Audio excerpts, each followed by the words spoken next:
Y'all know what it is. It's the usual suspect 650-50 draw.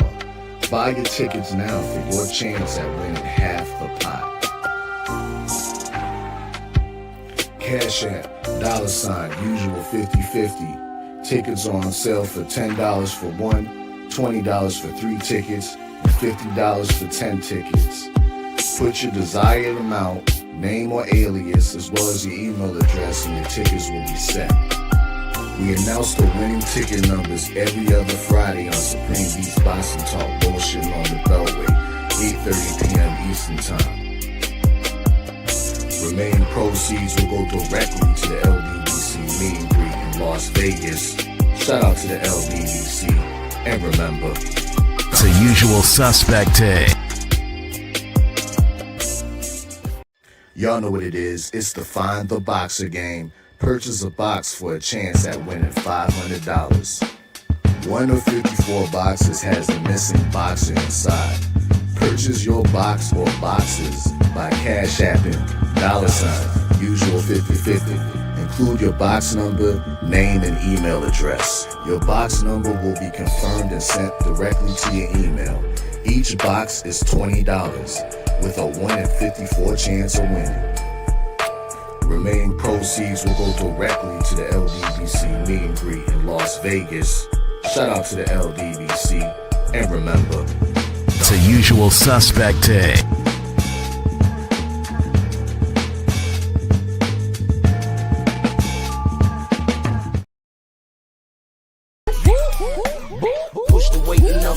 Flex alive is more than the 6. Fit the runner, boy, you nigga, no question. You ain't run a motherfucker high stepping. Hey, you never had a big enough weapon. Motherfucker never learned your lesson. I'm a 88 pack nigga. I'm a 88 pack nigga. I mean, day walker, drink blood, trains out, full moon, motherfucker change like a hoe, nigga. I'm just a nigga from the hood trying to stack a little cheddar for the money.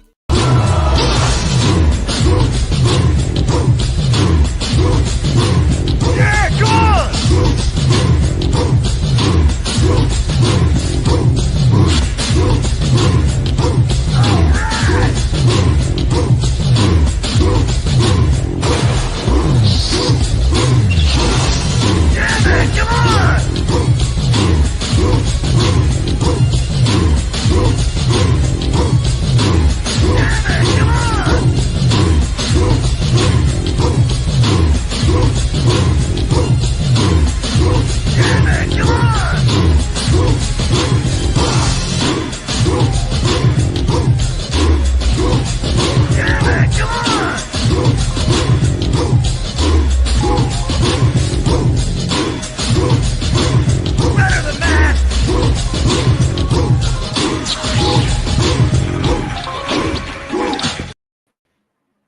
Ladies and gentlemen, it's your favorite day of the week. It is Monkey Tuesday!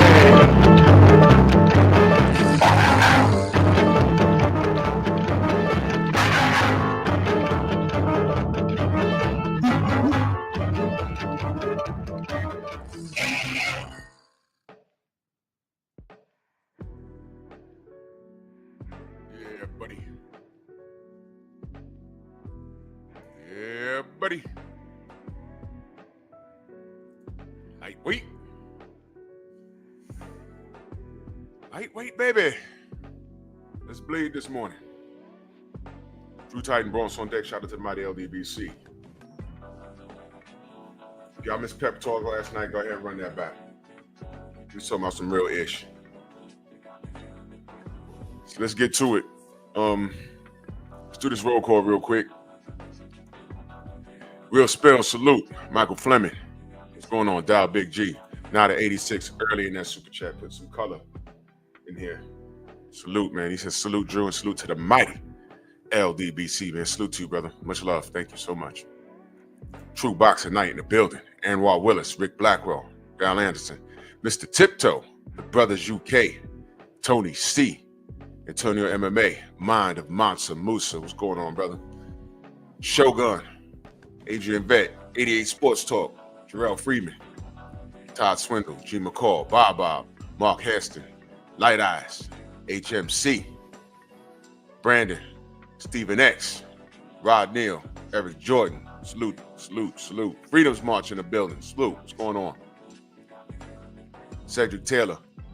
What's going on? Smash the like button. Like the video. Share the video. Share the video. We are our own algorithm, ladies and gentlemen. We don't rely on YouTube to do anything for us because we got the wrong complexion. All right? It's been proven. We aren't the only ones. They are caught. And now it's time to put virtual pen to paper on them. So if you look at your page, there's an arrow at the bottom of the video. It's an arrow pointing towards the right. You press that. A window will pop up and it says post. You post it and just say we outside or Drew's cooking. And then you come back to this page. It takes about 5 seconds, if that. I appreciate it. Anything that we want done, we got to do it ourselves. It's been that way in this country. It's been that way in this world. Go watch Pep Talk last night. And I'm talking specifically to my people. We have no friends out here. It's just us. And I'm not saying everybody hates us, but just look at the history of the world as it pertains to black people, and you'll see what I'm saying. This is why I don't like fussing with black people. It's ridiculous. 88 Sports Talk earlier in that super chat. He says, that Leopold dude might be worse than Hitler. What the F, man? School never taught us nothing about this. You see what I'm saying? You see? You looked it up. See? I spoke on him last night. I just said, look him up. Told you. You ain't gonna learn that in school. We learned about Dr. King and we learned about Adolf Hitler. I didn't know nothing about no King Leopold II until I got home. I started asking questions. And then my mom and pops was like, okay, now you're ready to learn. This is the history of the world. Hitler was bad, but there was a couple of guys out here that were also just as bad. What happened to us seems to get swept under the rug, and they love telling us, get over it, get over it, get over it. No. You get over it. Because we still got the boot on our neck. But I don't want to turn this show into that. How many black people don't know about King Leopold? This is what I'm saying. Freedom's March, salute. He said, salute, Drew. Y'all support the grind. Somebody wants to have an internet argument with me. Ha ha ha, wow. What do you mean? I don't know, bro. I don't do arguments, bro. I don't know. I don't know what's going, bro. I don't do it. I don't do none of that. I don't do none of that. Derek Gaines, the legend, salute. I'm not into it. Oh, see, people know. You see what I mean? See? How many times, if you grew up I was born in 1975. All right? I was born in 1975. I knew about the civil rights movement before they started teaching it to me in school. But there was like Dr. King was this great man, and he was. And Adolf Hitler was this demon, and he was. They never talk about that fool King Leopold, man. Ridiculous. Tiago, what up? Are y'all talking about debate? Oh, somebody wants to debate? I don't know, bro. I don't do debates. They never end well. You know, people get upset, and I don't do debates. I just, it's not my thing. It's just not my thing. It's for other people. It's not for me. I like having conversations. You know what I'm saying? Like, I'm opening up the panel today because I want to ask y'all the same question. On this Monkey Tuesday, episode 19, it's fight week. What do you want to see happen this weekend and why? It's what do you want to see and why you want to see it. I don't want to debate it. I just want to know what you think. That's all. Andrew Gray, salute. You know what I mean? Hey, it's what it is.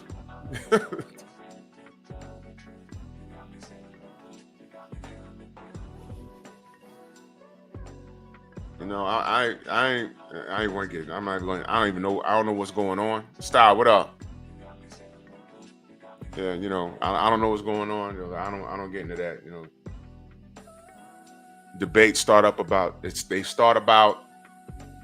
topic, and then it goes into your mama. Oh, well, you a BAN. You a itch ass N-word. And I'm like, oh God, here we go. Now we're going left. And you wouldn't be saying that if you was in front of me. It's, oh God, here we go. And then we're gone. We're gone. Right there, gone. Gone. I don't do it. It happens 95% of the time I've seen debates. And it's like, oh God, we can't stick to the topic for 2 freaking seconds. So I don't participate. I don't participate. I'm good, man. Dritch, what up, man? He says, Drew, it's a lot of our history hidden. Check out Hidden Cut. Oh, yeah, bro. I know, bro. I know. Dragon Fang, salute. Yeah, man. I know. We're kept in the dark. Our history's kept in the dark. Kept in the dark. Malcolm X was purposely not taught in the school system because he was violent. But, you know, Dr. King's marching. He was getting bricks and bottles thrown at his head. And they don't tell you that he was having a change of heart. I led my people into a burning building, was his words. What did he mean by that? Leave segregation where it is. Why the hell you want to be around a bunch of people that want to kill you because you're black? That's odd. That's backwards. Why would you do that? Let them be. Because you know what happens? We're right. When you leave them alone, we didn't need them to live. And when we started living, how many Black Wall Streets got burned to the ground when we was doing our thing? Come on, man. History proves us right. And this is why I don't like to see black people fussing over nonsense. Nonsense. That dude went through the Congo and, oh my God, it's ridiculous what that man did. Miles Ahead Podcast, listen, there's a lot of us on the internet that just don't know. They just don't know. And there's too much information out here for you not to be educated. Boxing for me is supposed to be fun. But it breaks my heart when I see people in here willing to, just get dirty over fighters. And it's like, whoa, slow down. Slow down. Do you know what's at stake here? Andrew 100, salute. Dill Spoolie, salute. Do you know what's going on here for real? Slow down. And then when I see certain fighters' behavior, and I ain't gonna get too deep into that, but y'all know where I stand with that. It's like, whoa. Slow down. Slow down. Acondo, my brother, salute. Do y'all remember? Y'all might not remember, but there was a dude, a troll that came up in here and called himself King. He said King Leopold was a visionary. That was the name of his channel. Marvelous Marv, salute. A troll. I have the screenshot. Now I bet you, if I took a ghost account and I went to a Jewish channel and I said Hitler was right, I'd get thrown off of YouTube, never to be able to click anything ever again, bro. I promise you I wouldn't. So when you got behavior like that going on, why we on here fighting with each other? You got me. I don't get it. I don't get it, man. And I'm done trying to figure shit out. Been done.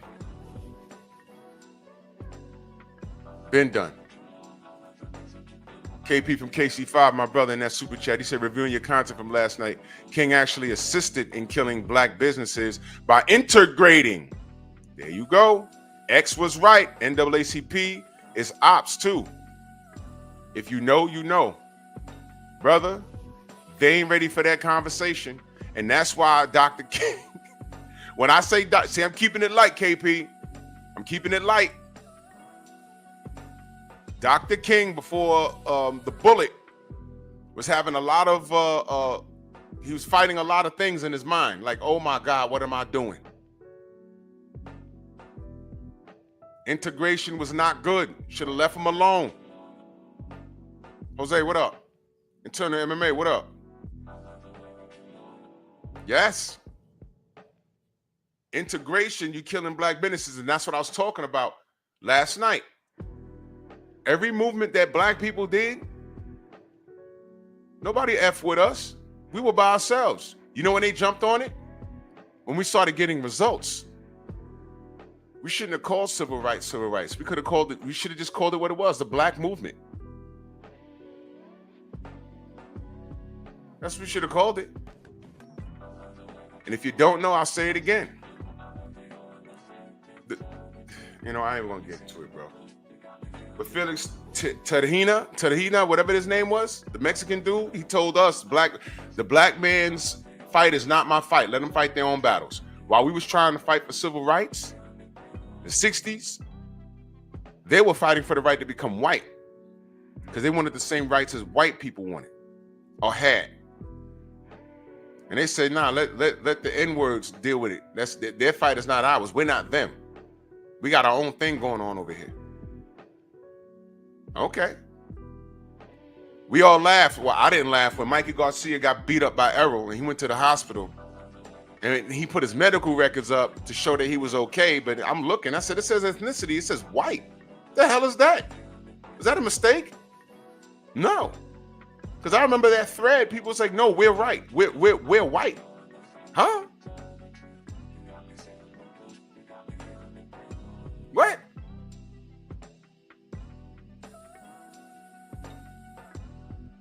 I was like, what the hell's going on?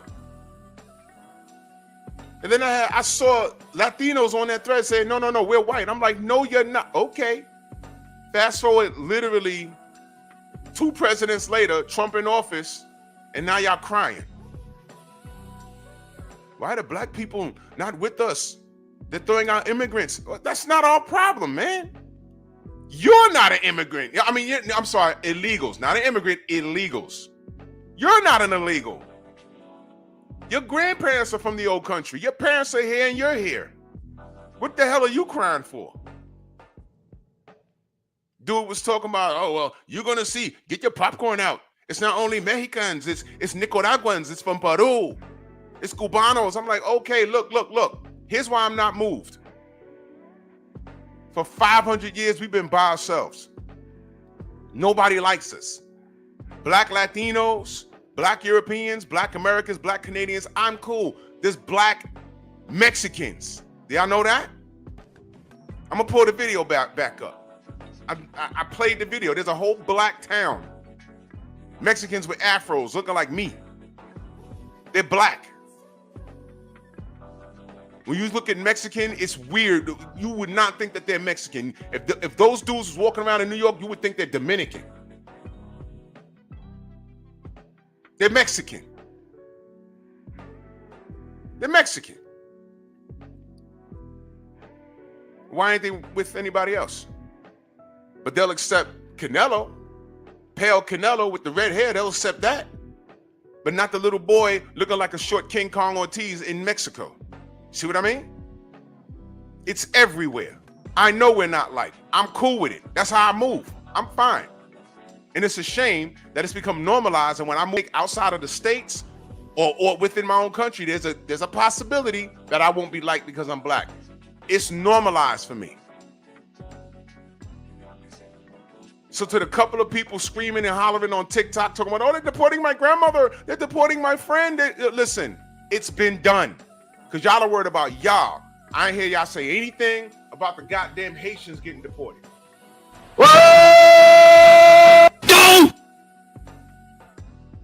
It's about y'all, right?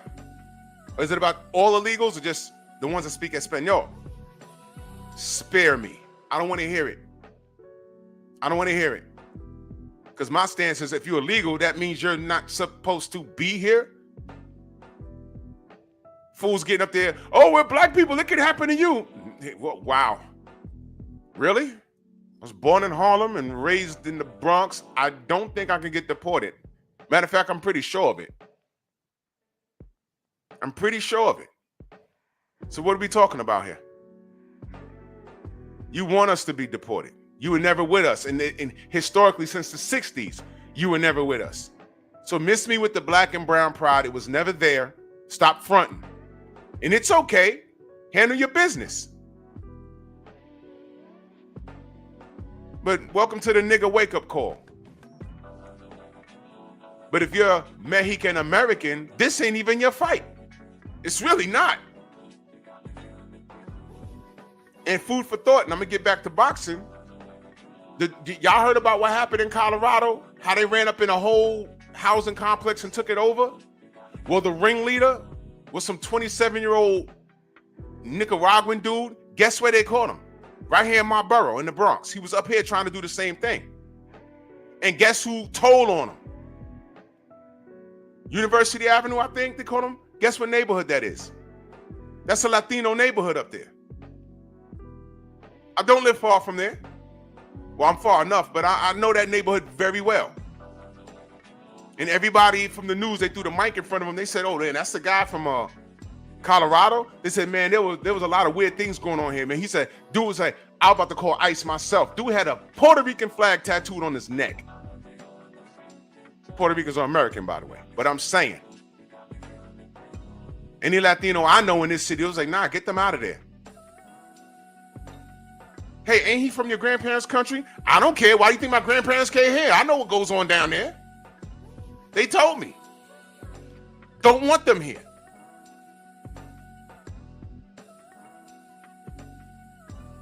If their country, man, listen, when you're emptying out prisons, if your country don't want you, what makes you think you're gonna make it happen over here?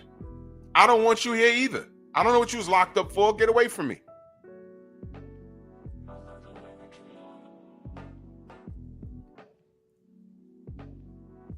Man, all right, I'm saying too much. Let me get back to boxing, man.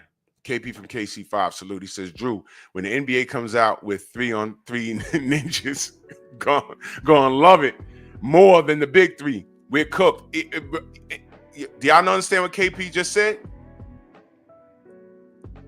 Because I understand, and I got to tune into my brother Ticket TV. Salute to my brother. There's a problem with the NBA players. I know the general put out some videos. Players are not playing to their best capacity. If the NBA, I heard the NBA during this All-Star, they're going to start doing 1-on-1 during All-Star weekend. Y'all know Ice Cube started the Big Three, right? We supposed to support that. That was a black-owned, black-operated business. We supposed to support the brother Cube in that, right? Now, if the NBA does something remotely close to that, they might do something called the 2-on-2, the duos. Y'all gonna tune into that?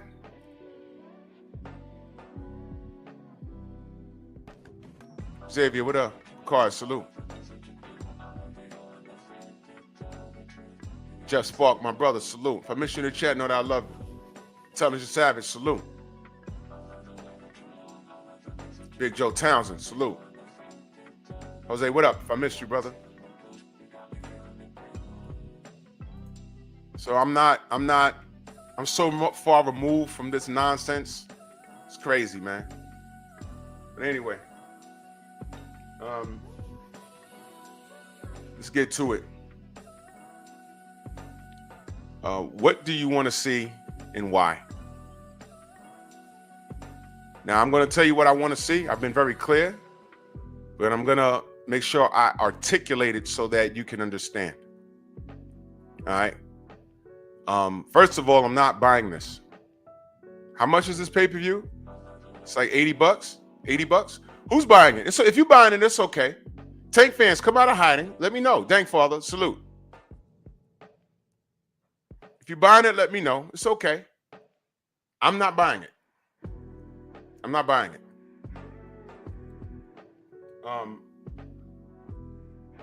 Fire Stick Force Unite. Activate interlock.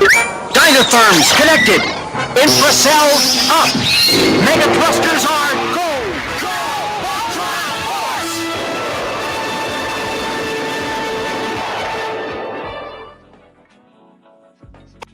I got like 4 4 Fire Sticks on all the televisions in my crib. I'm not buying this. I'm streaming the nonsense out of it. Okay? So I'm not buying this. Is this like $80? This is $80? Okay, so I'm not buying it.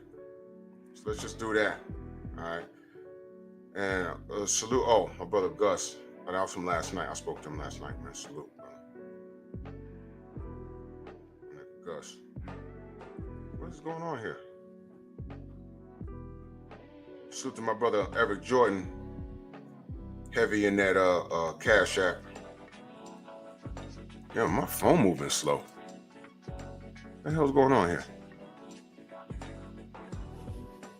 There you go.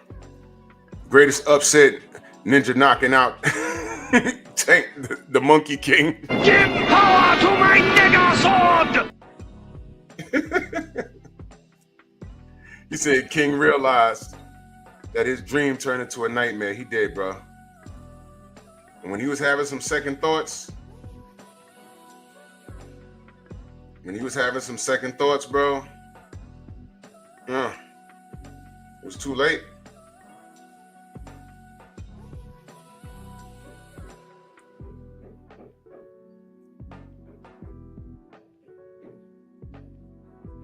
Hold on a second, y'all.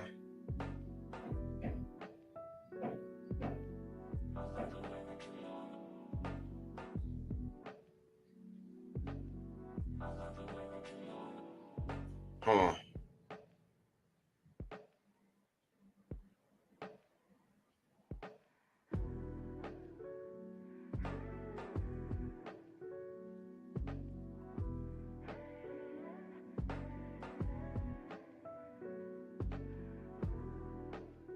Sorry.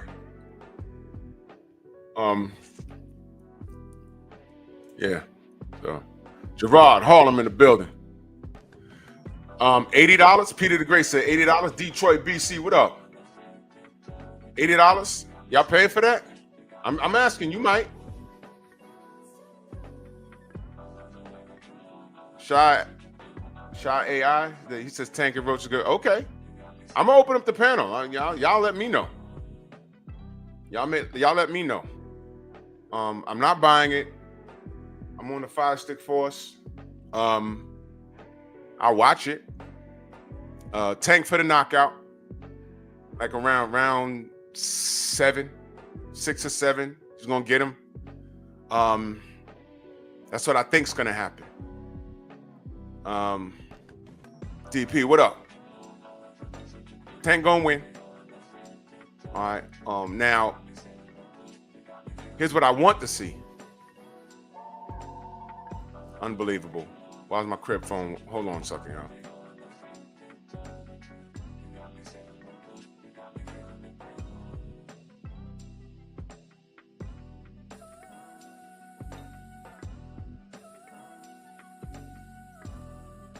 Yeah.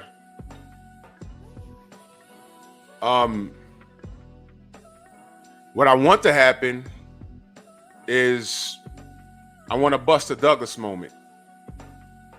And here's why. I need a Buster Douglas moment because I think that's better for boxing.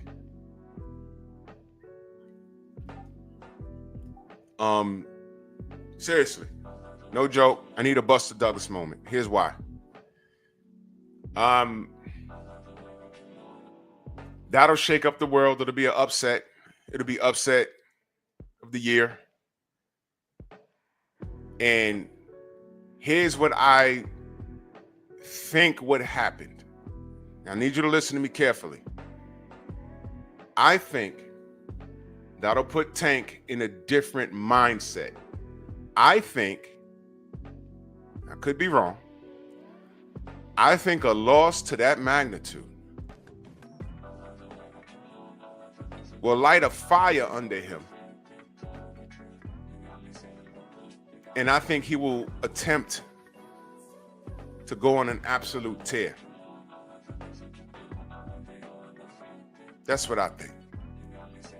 I think a loss to Roach, if Roach has his kryptonite, If it's just something where Roach just sneaks one in and catches him with something, he don't recover, I'll take that too. But if Roach is his kryptonite, like Antonio Tarver was Roy Jones' kryptonite, because Antonio just had his number. There was nothing Roy could do to beat that guy. There was just something there, right? But not so much on the Roy Jones, Antonio Tarver level, but a Buster Douglas moment. We keep saying Buster Douglas, but let me. You know what? Not even Buster Douglas. Not even Buster Douglas. What if it's a situation where it's a Lennox Lewis moment when he fought Hasim Rahman? What if it's on that level? Nobody picked Hasim to win that fight. But it was more like Lennox, we all know by now, Lennox didn't take the fight too serious. And he lost the fight more than Hasim winning it. And we saw in the rematch the real Lennox Lewis. But if it's a moment where, you know, Tank is prepared, Tank is taking it serious. He is. But if it's a moment where Roach lands something and he don't recuperate, I think that's good for boxing. Tank will have a loss. A lot of greats have a loss, and I still stand by that. There's still time for Tank to turn this around. Tank is in his prime right now. All his contemporaries are in his prime right now. There's still time to turn this around. There's still time. There's still time. He can fix it. He can fix it. So I don't mind. And I think a loss, basically what I'm saying, a loss will do good for him because everyone is expecting him to steamroll this guy. And if he steamrolls this guy, I don't trust him to do what he's supposed to do as a top competitor of the sport. Does that make sense? I'm not clowning this morning. I don't trust him to do the right thing. I really don't. But a loss, I think, will set him off. I'm giving him the benefit of the doubt. A loss will set him off like, yo, I can't believe that happened. I'm better than this guy. And I think he'll be like, all right, you know what? All right, now I got to get this back, and now I got to do this. Yeah, okay, well, now you got to do it. You can't do it retiring in 2025, man. I'm not even going on he need to be humble. No. No, I don't like telling black people they need to be humble. I like to say they need to be awakened. This could be an Anthony Joshua moment. When AJ lost to Ruiz, what did he say? I'd rather have lost to Deontay. Exactly, stupid. It looks better.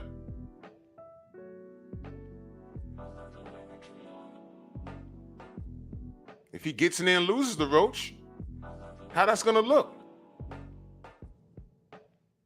But in my opinion, something like that needs to happen. I don't think it's going to happen, but it needs to happen. Because I think, and this is me having a little bit of faith in Tank, I think a loss at this moment in his career will light a fire under him.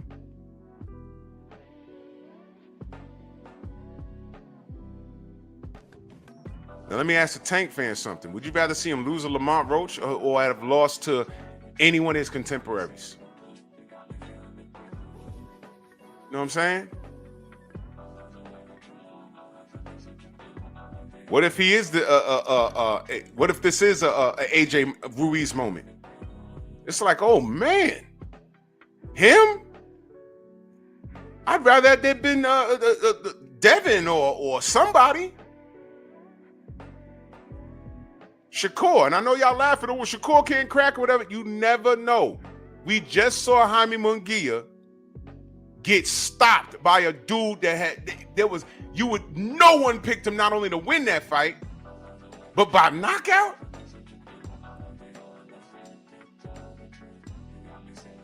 Oh, really, Stormy? 30 minutes? They wouldn't allow you to hit the like button? Yo, family, I'm telling you, YouTube, let me highlight that.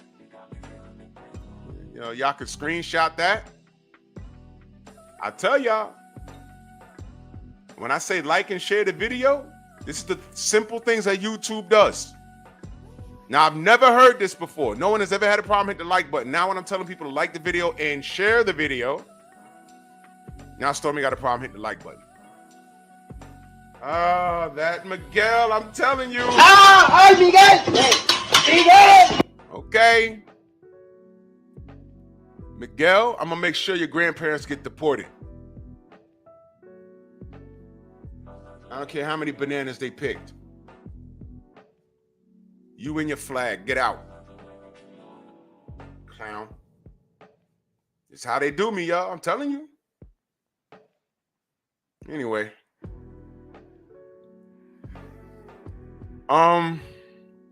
But well, I'm gonna drop the link, and that's how I see it. You know, Tank gonna win. I think he's gonna stop Roach in about 6 or 7 rounds. But I think a loss will be greater for the sport, and I think a loss will be good for Tank mentally, and I think that will mature him. Every time Lennox Lewis lost, did he not come back better? That's why I respect Lennox Lewis. When Lennox Lewis was interviewed, he said after every loss he had, those mistakes were corrected before I even left the ring. So he said, I'm gonna get that back. That's why Lennox Lewis he's one of the all-time greats, man. You can't talk bad about Lennox at all. Nothing. I don't look. Y'all might have to do some digging or whatever, but I can't say anything bad. I can't think anything bad about Lennox Lewis' career. I can't. You know why I hated him? It had nothing to do with nothing. It was a competitive hate. You know what I'm saying? Like forever, there's no Indiana Pacer fan that loves the Knicks. Never. And vice versa. It don't go that way. Knicks, Bulls fans, no. Who was around back in the 90s when Starks got traded and he ended up in Chicago? Y'all remember that? Oh, Lord, that made the news out here. When John Starks got on the floor with a Bulls jersey on, it was just wrong. And the crowd booed him. And he was part of the home team. They booed the crap out of him. King Corleone, what up? Abdullah, what up? Eric O, Messenger, Toby, what up? It just seemed wrong. I was looking at it. I was like, that looks so wrong. Didn't look right at all. I was like, ugh, look at that. And they were booing him. They played the audio. They were booing him. And in every Chicago Bulls fan's mind, that guy's a Knick forever. He is a Knick. That's it. Man. That's what it was, man. It just wasn't right. I didn't like Lennox Lewis, not because I wasn't like picking apart his style and nothing. I didn't like him because we didn't have an American heavyweight that can compete with him until Bo threw the belt to the trash, and then Evander Holyfield stepped up and got a gift.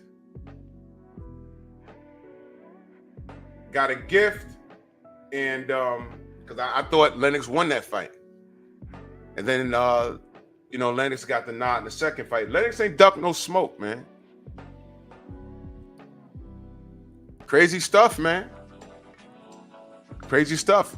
And I'd like to believe, when you talk about all-time greats, I'm also talking about mentalities. That's why I have these conversations about Mike Tyson. I would rather Tank be of a Lennox Lewis mentality than a Mike Tyson mentality. Because Mike Tyson says he sees a lot of tank in him. And I said, no. You don't want that. You don't want that.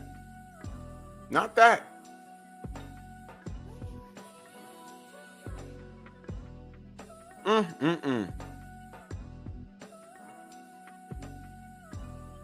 Oh, yeah, Gary? That's okay. I got to...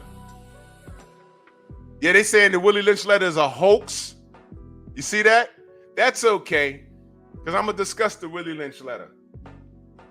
Too late. Yeah, hey, Gary, you know what's crazy? They also tried to send textbooks to somewhere in Texas, right?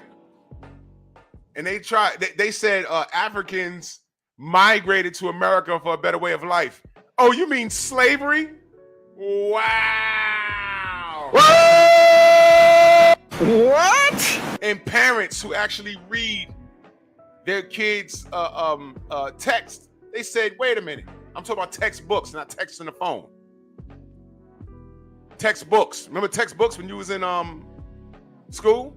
And they said, no. Africans weren't broke. They didn't come here for a better way of life. They didn't come here for a better way of life. They were brought here on boats against their will. What do you mean? In the school system down there, Gary, look it up. It's online. I couldn't believe this. This was a few years ago. Because it was their way of them trying to erase history. We don't need to talk about slavery anymore. What you mean? Darius, what up? What you mean? They tried to, that was a jab. That was them punching us in the lip. Louis Hinton, what up? Know what I'm saying? Just to see if we don't, because you know if you want to hide something from a nigga, you put it in the book. Just to see if we don't pay attention. And parents paid attention. It was like, yo, what is this? You mean slavery? This is wrong. And they had to recall the book. So you believe that? They were starting in Texas. Where that Mexican movement didn't want to unite for civil rights movements. Right there in Texas, and I think in Houston. They told us the black man's struggle is not our struggle. We don't want to align with them. Cool. Just like parents are outraged when they was reading these very explicit texts in the books talking about gay relationships, sexual gay relationships, and they had to go to a school board and saying, yo, look, why is this in the curriculum? There were fathers of all races, cultures, and creeds talking about, yo, look, this is not up to y'all. My kids don't need to learn this. You need to be learning English and math. Where in the curriculum does my boy need to know about gay sex? Y'all better get to the polls and vote for everything. Not only the president, your local councilman and everything. There might be a perv in there. And what happens is they slip these little laws. When you don't vote, they slip these little laws into it. Y'all go look up Tiara Mack up in Rhode Island. She's part of that broken wrist community. And how did she try and campaign and get votes? She went to the beach and got into a thong and started twerking on her head and said, vote Tiara Mack. I said, what is this? Black woman, highly educated. That's what she does for votes? Now I'm going to say this and I'm going to get back to boxing. I know exactly why Kamala Harris lost the damn vote. Lost the majority of the black vote. Why the majority of the black vote didn't... Well, we rallied behind her the best way we could, but not enough to push her over. You know why? Well, you know what? Let me tell you what did it for me. Because I'm just listening to the sister, allegedly sister, whatever. I'm just listening. And then I saw some fat homo with a rundown stripper from Miami talking about no vote, no fucking. That was the Democratic Party, man. I was like, what is this? That's supposed to get the young cats to run to the polls? What poll? The stripper poll? Really? Some fat dude with a BBL? A man with a BBL? And this, what? The packaging was all wrong. It was all wrong. And I was highly offended. I said, well, there you go. I said, that right there. They don't know how many black people turned away from the Democratic Party off of that right there. I talked about that on Pep Talk. I said, what is this? What is this? Highly offended. Bees, what up?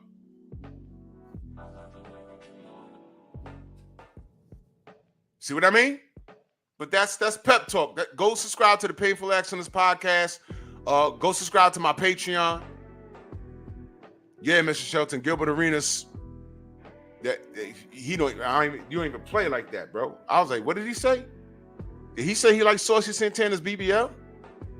Bruh, stick to jump shots and pulling out guns in locker rooms. Yeah, I know what happened to you, bruh.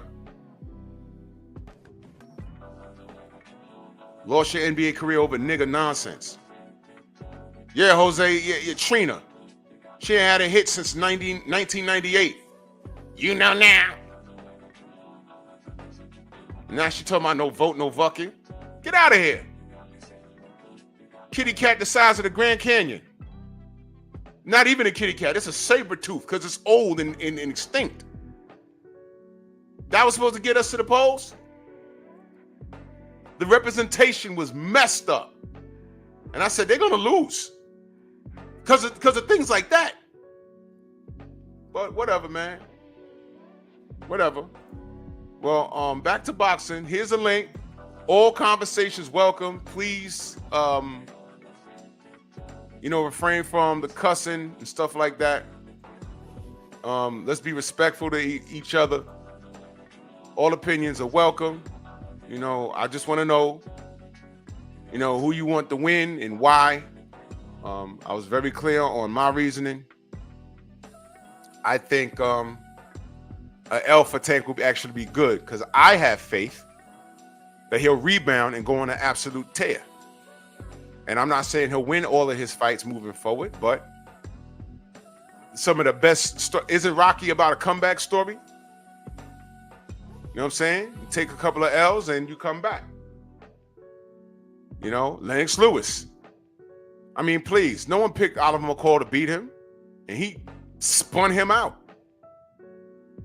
But he wanted that smoke, but you know what he did? Lennox Lewis, the rematch, there was like a year in between the rematch, right? Lennox Lewis changed trainers, and he got to work. He said the mistakes were corrected before I left the ring. And I hear that. The mistakes were corrected before he left the ring. And so what he did was he ran, I think, didn't he get Emmanuel Stewart after that? I think, Stormy, after the McCall fight, that was when he went and got Lennox Lewis? I don't recall. But Lennox was about his career. He was about being the best. That's why, listen, there'll be no Lennox Lewis slander on this channel. That man did his thing. Yeah. Oh, he did. Okay, y'all. Thank you. Yeah. That's what he did. Well, link is pinned. Y'all can pull up. But I think a hard fight, a loss will do Tank good because he'll go on an absolute tear. And I'm not talking about nothing else. I'm not talking about his behavior outside the ring or nothing. I want to leave that alone. I'm just saying I think it'll be good for him. It'll be good for him, and it'll put him in a different mindset. Sometimes people need to wake up. You see that in a lot of fighters. They be like, yo, look, I went in the ring, and I took it for granted, and I know I'm better than this. Thomas, what up? I know I'm better than this. A lot of, that happens. There's still time. There's still time for him to fix it, because right now, he's not a Hall of Fame fighter. He's very celebrated. You see it. You see his fan base celebrates him. I guess that's cool. His fan base, if Tank don't care about belts, his fan base don't care about belts. If Tank don't care about legacy, his fan base don't care about legacy. If Tank says 140 is too big, his fan base says 140 is too big. And Tank turns around and says, I want to fight El Rayo. El Rayo's a good fight. But then I'm like, wait a minute, El Rayo is 140 now. Oh, well, what happened? Okay. or we were going to entertain a rematch with Isak Cruz. I don't even know how true that was. I said, wait a minute, Isak is fighting at 140. And then he fought Aurelio and lost. And you see what I'm saying, y'all? So that's what I'm saying.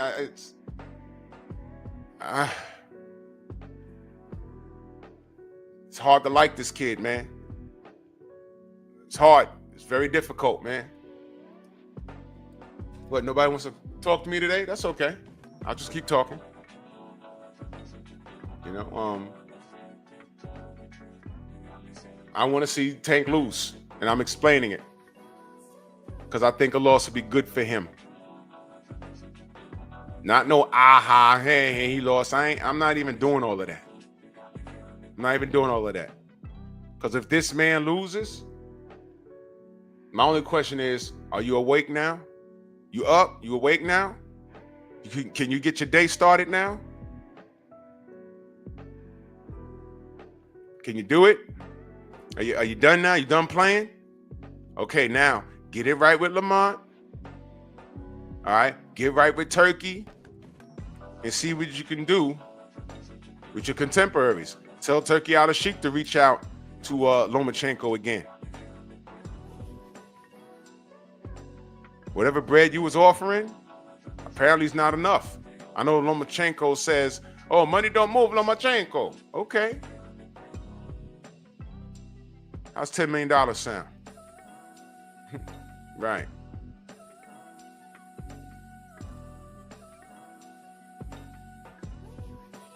Money don't move Lomachenko. I know what a lot of movement that guy did. Franchise statuses and all, man. And speaking of the WBC, man, yo, oh my gosh, man. They want to do open scoring now and all this other stuff, man. Why are they always trying to reinvent the wheel, man? I don't trust nothing that these guys do. They want to do open scoring after what, 6 rounds or something? Did I hear that right? Claim, do me a favor. You were here yesterday. Turn on your camera so I can see you're a real person, because I get a lot of weirdos here. Just turn on your camera real quick so I can see you're a real person. Okay. All right, I got you. Just turn your camera off. Okay. All right, now. You're on. Hello? Yes, sir. Yes, sir. Yes, sir. Yeah, I just want to make a couple comments. Go ahead, bro. About the fight with Gervonta Tank Davis and Lamont Roach. Yes, sir. Now, I've been seeing a lot of commotion amongst the masses about this fight. That it's not a good fight. That this ain't worthy of all the talent that Tank has and all that other stuff. But I think this is a perfect fight for a rebound to get rid of this guy. Then we come and go get the other guys. This is what's supposed to happen. Listen, everybody duck Tank. Loma duck Tank. He said he has family issues or some shit like that. That he's taking time off boxing. Okay, Tank can't help with that. Then Shakur is trying to say he's a guy higher than he is. But now I just saw him go 9 rounds with an electric man. He ain't all that. The other guy, Tio, he's trying to be calling people monkeys and shit, and nobody's trying to do that. Even turn down the cursing for me, brother. Thank you. Oh, I I'm sorry. That. It's okay. Yeah, Go ahead, brother. So Bud, what's his name? Bud just checked him and said, "Oh, what was all that stuff he was talking about?" He said, "Oh no, just promotion." So I'm like, you promote. This is not the way you go about it. Like, all these guys that y'all want him to fight, they are moving weird. All of them. So it ain't a Tank thing. It's I would say boxing business thing. Another thing I'm gonna say is who have these guys fought? I'm talking about Shakur. I'm talking about Tio. I'm talking about all these guys. Who have they fought that y'all critique Tank fighting? Oh, he ain't fighting nobody. Who did they fight? Shakur, the only guys I know Shakur fought was Oscar Valdez, who's a fucking bum. He's terrible. I'm sorry about the language. Language, brother. Yeah, but he's a bum. Like he is a terrible fighter. Terrible. The other guy, and Jamel Herring, and Robert Constanceau. But he was a champion at 130. But let's be honest, Shakur didn't really look impressive in all these old wins. He didn't impress me. He didn't outbox him like he's some boxing god.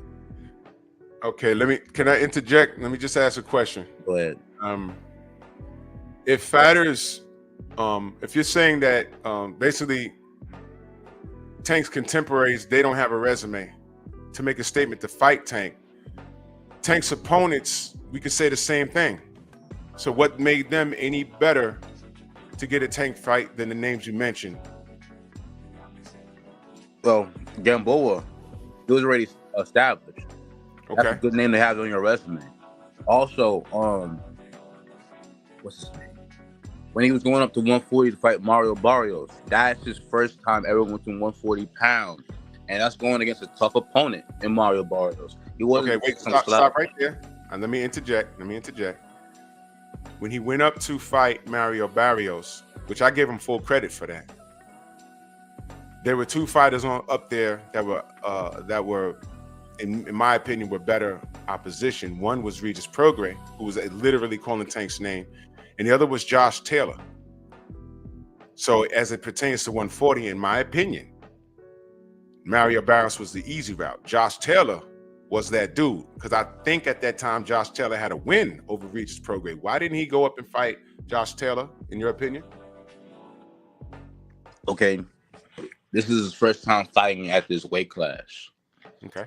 If I'm going to fight the world, this is my first time fighting at 140 pounds, right? And I have a list of names. I'm not going to outright fight the champion. I haven't tested my waters yet. I'm gonna fight a worthy challenger who is, well, he had a regular belt, Mario Barrios. He had a Reggie belt. Okay. And that was decent enough for me and his fans to think, yeah, this is a good opponent. Okay, let me ask a question again. So, well, let me just I'm gonna ask a different. Well, okay. So you don't think it's good? It would have been you think it would have been poor judgment going up in weight and fighting a champion at a new weight class? You don't agree with that? No, I think it would be poor judgment to fight someone that's been already tested and dominant as much as a Josh Taylor or a Regis Prograis. Well, Devin did it. When? Devin did it. First thing at 140, he fought Regis Prograis and took the belt. He fought Regis Prograis at 140. Yeah. First fight at 140, he fought Regis Prograis and beat him convincingly and took the belt. I don't see why Tank couldn't have did that. He has all the talent in the world, right? Because, well, yeah, that's true. But let's be honest here.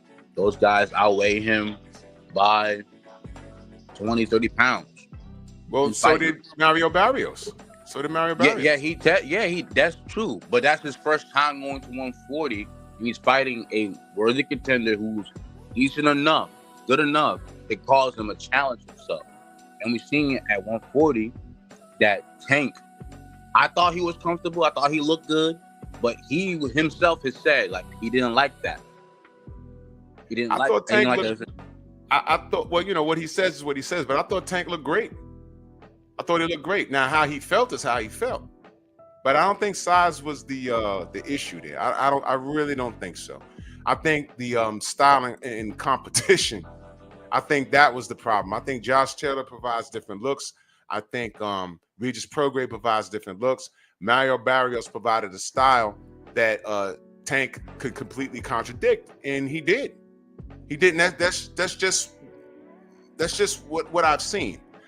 Tank fights people that he knows he can beat, and this was my problem with Lamar. Salute, Darius. Give me 1 second. Yeah. And this was my problem with the Lamar Roach selection claim. He doesn't have to do it. Now, his fans put Tank on a pedestal, and I get it. Tank is a phenomenal athlete. I'm not playing this morning, y'all. I'm being very serious. He's a phenomenal athlete. I just think he's purposely underachieving, and that's what gets me annoyed with him. That's what gets me annoyed with him. I think Tank is underachieving purposely. Can he compete with all his contemporaries when they were at 135? I think so. Does he beat everybody? I don't know. But I know that when he was the A side, he wasn't calling for none of this smoke. That's why I don't get into all of the, well, who sent this and the contract? Because what I know is that the A sides makes the claim. When Deontay Wilder and AJ was neck and neck, and they were at each other's throats, it was up to AJ to make the fight. He never did it. I keep it simple over here. I think Tank is purposely underachieving, which is why I feel a loss in this situation would do him good, because I think that would light a fire under him and he would attempt to go on an absolute tear. And I'll give that back to you, Claim. You go ahead, brother. That's where I disagree with that. Go ahead. If he loses,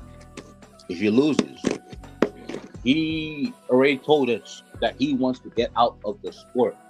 That will give him more incentive to leave earlier than his Can I chime in? Go ahead. Can I chime in, brother? Go ahead, Darius. Go ahead. All right, like I feel you on that, but he's been doing boxing for way too long. He's been boxing since he was a little kid. I feel like mentally that will fuck him up. Like, all right, I lost, but let me bounce back. Honestly, that's all I got to say about that. Mm-hmm. Well, he would try to get some get back. Can I say something real quick, man? Go ahead, Peter. Go ahead. Yeah. So the thing about Tank is like, is he the type of person where mental wise, I feel like he can't take a loss. Like mental wise, because I don't know if he can handle the type of loss that or so-called loss like Devin took versus Ryan Garcia. I don't know if he can take the type of embarrassment like that, because it would break him down mentally. I mean, hell, if Roach came up with some type of Buster Douglas type of moment, I don't think Tank's gonna fight again.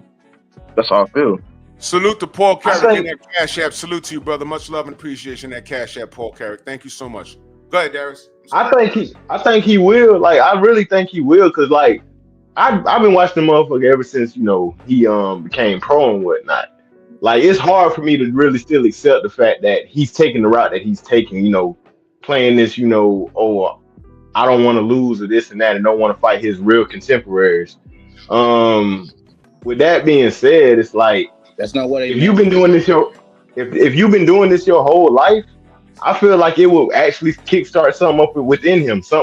Like, bro, I can't go out like that. You know what I'm saying? Yeah, I'm leaning towards that. Yeah. Let me say this real quick thing. When you guys like dissected that interview or whatever, everyone watched that interview, Tank said, "Oh, my biggest fear is to lose and be embarrassed." Why wouldn't he feel that way? That's why he was mad that when the training camps were that's why he said the fight was freaking canceled. Did y'all not watch the same interview that I saw? Yeah, I saw it.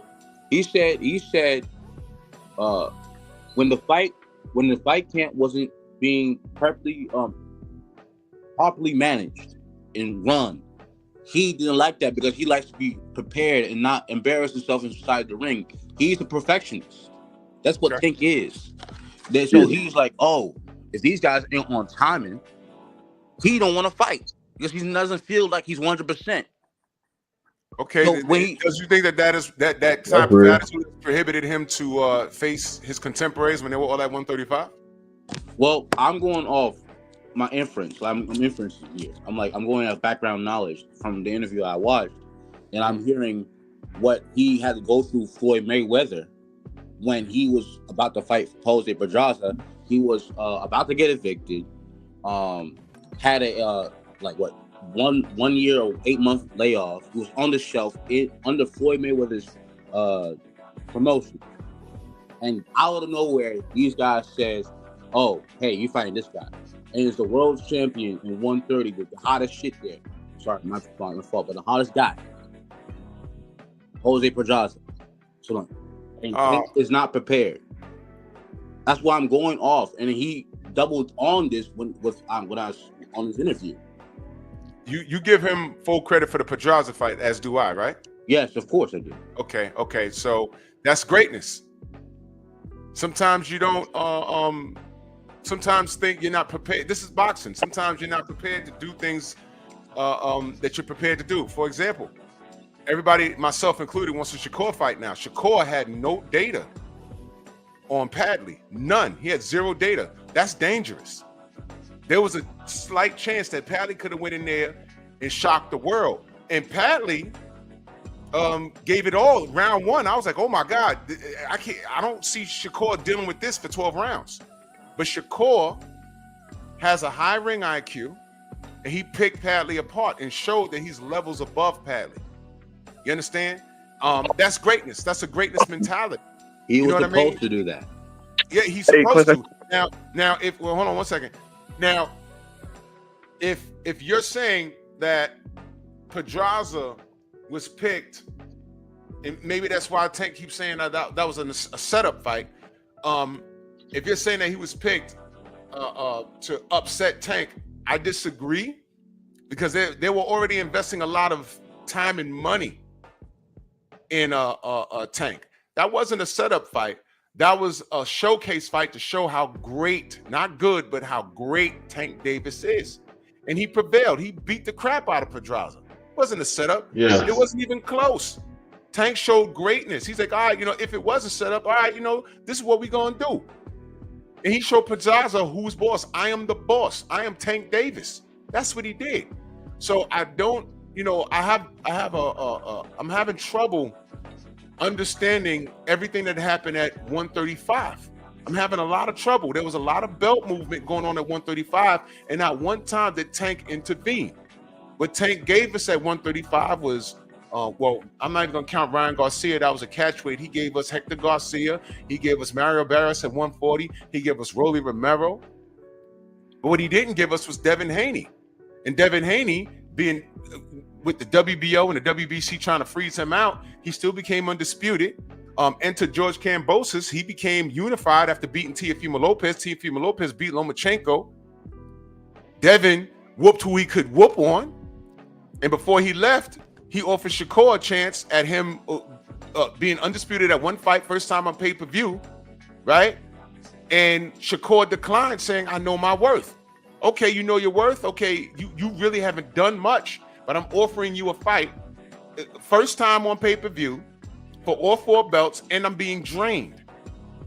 And Shakur said, no, you know your worth. All right, fine. You went in for Edwin De Los Santos. Some people are walking out on your fight in Jersey. He should have ran that shit with him. He was supposed to run that with Devin, because guess what? That was a winnable fight for Shakur, because Devin was at a complete different vantage physically.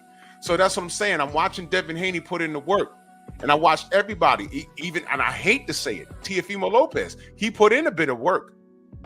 And he didn't win all his fights, but at least he got in there. Tank was there the whole time. The whole time. And his fans just celebrate him fighting mediocre opponents. And that's what frustrates me. That's why. That would drift me away from being a fan of him. That would drift me away. I think a loss, in my opinion, a loss would set him off, and you will no longer hear if he's mentally strong. A loss. Yeah, that's the question, though, man. Like, he is mentally weak. That's why I think Devin gonna beat him. You know what I'm saying? He's mentally weak. He can't sit there and go 12 rounds with this man just getting jabbed the hell out of. I just don't think he got the mental toughness for that shit. I want to see it. I mean, I don't want to talk about the Devin thing anymore, because Devin's all the way at welterweight, and Tank's family was on here yesterday, and he said Tank's not really he's not really a big guy. He just got a big head. Those are his words, not mine. But I think Tank is sufficient enough to compete. I think so. I think he's sufficient to compete, and I just would like to see him do it. Even listen, you can still go to the Hall of Fame with losses, man. Your favorite fighters in the Hall of Fame with an L. And Floyd Mayweather put too much emphasis on that undefeated shit. Too much. You know what I'm saying? You can be in the Hall of Fame with an L. It's okay. But what frustrates me is that Tank isn't challenging himself. And salute to my brother, Mr. Shelton. in that super chat. He said Right, Mario yeah. Camaro's Sweet Dream too. He was. Yep. He was. He was. Shout out to Queen. He was. But I think that a loss will do Tank good. It'll do him good. And I think it'll listen, if he might have a Lennox Lewis mentality and not know it. You know what I'm saying? No, nothing do you better. Hey, I don't think- nothing do you better than ass whooping. Now, I don't Nothing do you better than ass whooping. Hey Drew, I don't think Tank see my Tank, it's like the talent is there, but I just don't think it's like the self belief isn't there. That's what I think it is, man. I disagree with that. Let me ask you a question. Let me ask y'all a question. I know I'm a lot older. I know KG, my brother, he's my age, around my age grade. And y'all ain't got a front. Y'all ever had a bully in school when y'all was younger that y'all just wanted no smoke with? You're like, oh man, I hope he ain't looking at me today. That type of thing. We used to jump in there. That's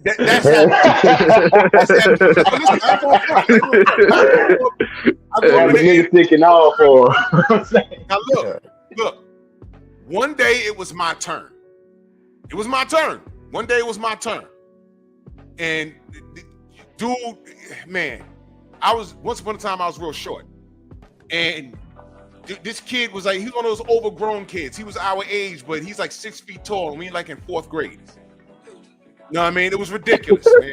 So one day it was my turn, and he came up to me. He did something, and snitching was a big thing. You don't go tell the teacher because it's the worst ass whooping after school. So I didn't do anything. Right? After school, it's my turn. Right? So now he grabbing me and whatever, and I'm like my heart racing, whatever, and I just the adrenaline hit, and I said, "F it," and I little macked him. Y'all know what little macking is? Y'all remember Punch Out? And I jumped up and I knocked out 2 front teeth. I still got the scar on my knuckle. It keloid up on my knuckle. And I punched Danny. I just name dropped him. It's amazing because we're good friends now. But I knocked out his 2 front teeth. Bing! That's how it started. Knocked him out. Your best friends is niggas you done ran it with. He fell on the floor. And when because it was after school, it was still on the property. And who the teachers go grab? Me. And it's like, man, I ain't bully. Y'all know he's a bully. I ain't starting no trouble with his big ass. But he turned into a kitten when I hit him. I think that a loss for Tank will give him that similar feeling like, yo, my God, I can't believe this, man. This ain't me. No. Let me show the world who Tank Davis really is. I think he'll stay in the gym. He'll change his approach on how he deals with interviews. I think he'll be a rejuvenated human being. It'll make him better. Right. Sometimes losses make you better. It's called failing forward. Believe it or not, yo, this kid get on my nerves because I expect greatness from all young black fighters. I expect that. I expect nothing but excellence. And I think he's underachieving. And I know he's better than that. That's why I lean on him so hard like the way I do. Because I hate how he behaves. And I know he's better than that. But let me give it to KG, my brother. What's good, man? What's going on, fellas? What's going on, chat? Hey, to what y'all fellas were saying, I think it's a thin line. I understand what Drew is saying. He should take, he should take a loss and bounce back, because that's the true definition of, self-development. You got to go to ground zero in order to, determine if you're gonna build yourself back up or not. And how you gonna know? Right. You know what I'm saying? Like, I drove forklifts for X amount of years. I don't do that shit no more, but I drove forklifts, and I used to tell people, I said, you're not a real forklift driver until you drop something. Because it determines how you drive after that. Because I didn't see plenty of guys drop something, and then they get back on the forklift, and they drive scary as hell. You know what I'm saying? They're never the same. So me... That's how my little brother was. Yeah. So me, and look, I had a little brother, too, that told me, bro, I'm a beast on the forklift. I said, you ever drop anything? No, because I'm a beast. I said, bro, I can probably cancel out anything that probably anybody's ever dropped that should damn shake any soul out of your body or don't tell you you're going to keep doing it. I dropped a submarine missile. Damn.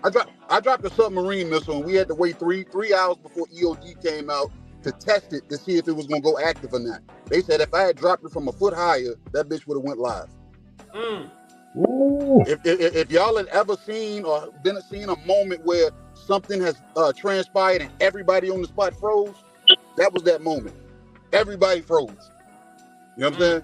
So I say this with Tank, it's more so embarrassment than a loss. Because I think he can take a loss and the dog is going, you know what I'm saying, that fire that we're talking about can come. But if he gets embarrassed in that loss, Tank will tuck tail and we'll never probably see Tank again. Yeah.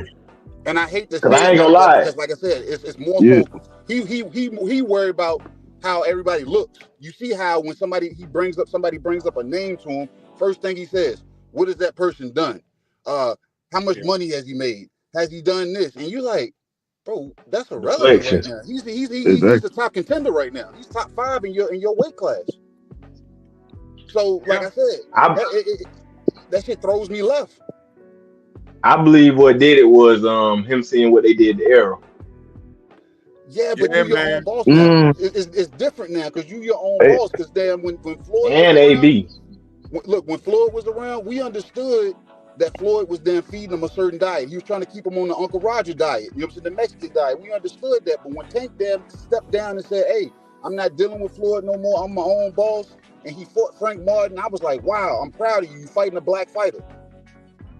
But then we still get the same Tank that we've been getting from when he was under Floyd. "Oh, I didn't ask for this. Oh, I ain't looking for this. What is this person do?" It's a lot of excuses. And I'm like, you doing this with guys that's next to you. That's my problem with Tank. I love Tank to death. I've been to maybe 4 of his fights.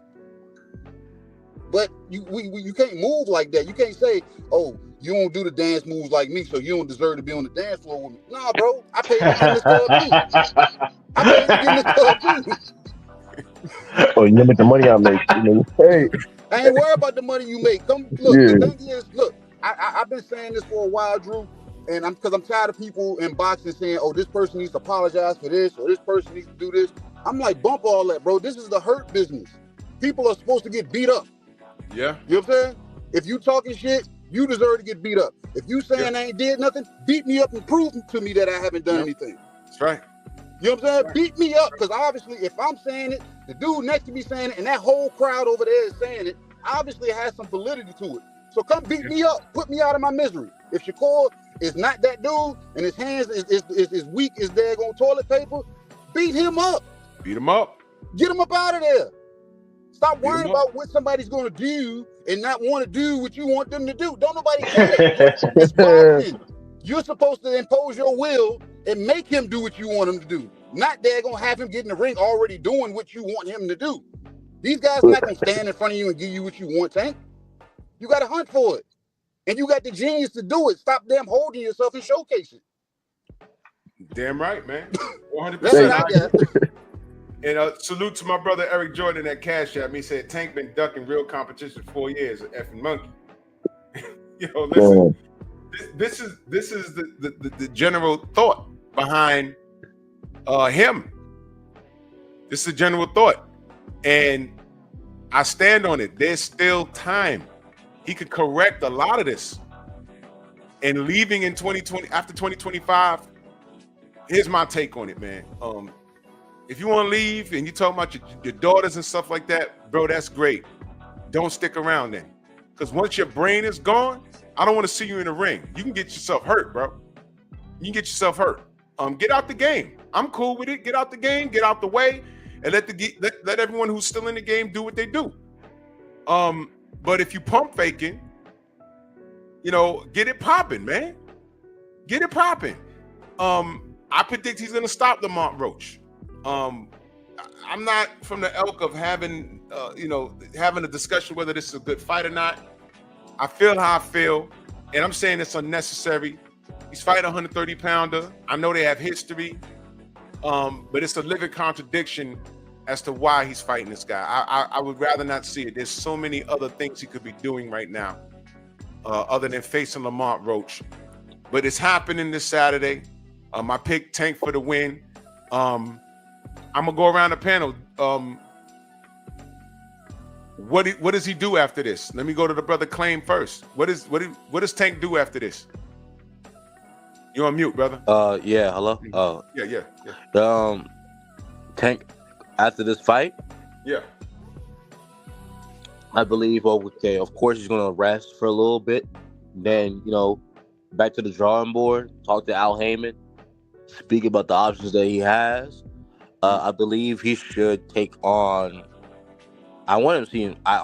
Ideally, I want to see him fight Teofimo Lopez, but I do think the next challenger should be ideally Keyshawn or Shakur Stevenson. But he has to see what Al Heyman, PBC, has planned for him. That's who he runs it by. Peter, which there's a little to unpack there, but Peter, what you got?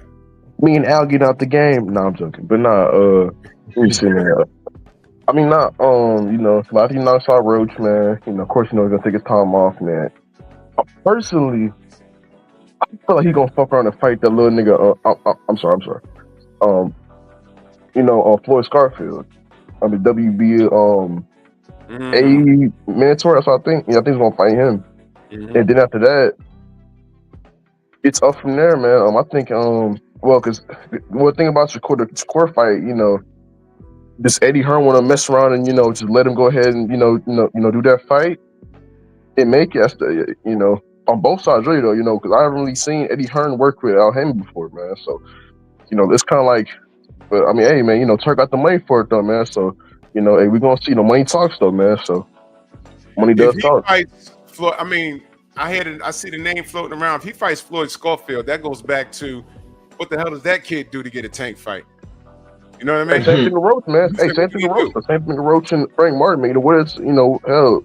I'm sorry, but like, what has Frank Martin done to get a tank? What has Roach done to get a tank fight? His last. And what has Rolly Romero done to get a tank fight, man? Yeah, bro, that's what I'm saying. So it's kind of like. Like, so we talking about who sells. Get something like that. He talked his way into that. Yeah, we talk who sells this, who sells that. I'm like, I mean, me personally, I don't remember Romero being on pay-per-view before he fought Tank. I don't remember Frank Martin or Roach being on pay-per-view before he fought Tank. I mean, I'm just, I don't know. Oh man, this is, man. It's a simple conversation, but fans make it very difficult. That's why I'm not talking about, it's hard because it's like, man, why do people want to rely on who did what? I think that Shakur's more accomplished than Floyd Scarfield, but somehow that fight was being made. If Tank after Lamont Roach, because I think he's gonna knock Lamont Roach out. I do think so. If he fights, if Floyd Scarfield's even mentioned, man, I'm telling you, Drew, man, hey, it's gonna mess around. Like, they're gonna make excuses, be like, oh yeah, okay, they're gonna be like, yeah, Floyd is mandatory, this is and that, so like makes a good fight, because mandatory, Shakur ain't, stuff like. I'm telling you, hey, it's gonna be the excuse gonna be that Floyd is mandatory. That's the and stuff like that. Even though Tank don't care about the belts, apparently, belts don't matter though. But he gonna fight him just because the excuse is, the best looking excuse is he's his mandatory. So that's gonna be the excuse. Yeah, this is aggravating. This is aggravating. Darius, what do you want to see if Tank wins? What do you want to see next? If he wins, what I want to see, of course, is Shakur. But if he wins, I already know he's gonna go to Floyd. So that's all I got to say about that. Lord have mercy. I say it, but that's all. That's what I know. If he wins, he's gonna go straight to Floyd. Because he, like you say, he need that ass whooping in order to get him some act right. He needs some act right. That's all that is to it. Yeah, and I think pure boxers with good footwork, they got the tools to get that Tank. It's just that Tank got to get in there. KG, my brother. Granted, he beats Lamont Roach, which he's favored to do. What do you want to see next, and what do you think he's going to actually do next?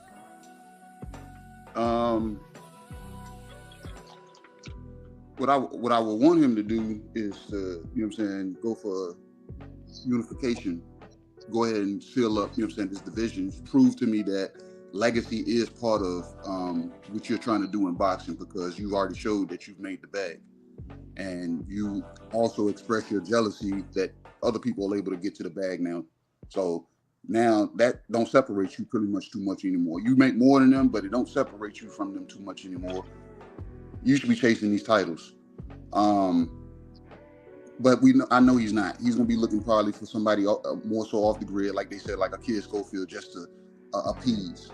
You know what I'm saying? Just to, you know what I'm saying, say, oh, I did this. We know Kid Schofield hasn't done much. You know what I'm saying? His dad has done more than Kid Schofield. You know what I'm saying? That's auntie, man. but what I feel like he should do, I know it's not gonna happen, but I think he needs to get it out, or whoever. If he's not gonna hang it up, he's not gonna fight Keyshawn or Shakur. We know this. Go apply that pressure to Lomachenko. Force him to vacate and fight for that vacant title against the nobody that they're gonna put in that vacant slot. Buy yourself time, get another bag and hang it up. Because that's what he's gonna do. He's gonna say, oh, I'm a unified champion. Y'all can't say I ain't this. I'm unified. So that's exactly what he's gonna, you know what I'm saying? He's gonna put the pressure on Loma, and they're not gonna get that fight. Loma gonna end up hanging it up because I don't think Loma was my guy, but he aged out because of the age that he came in at. So we knew Father Time was gonna be still undefeated in that case. And he got shoulder injuries, elbow in, so you know what I'm saying, it's not in his favor. So force him to vacate and fight the nobody that they, you know what I'm saying, the nobody of your choice. Pull a Canelo and fight you a Yurdum. That's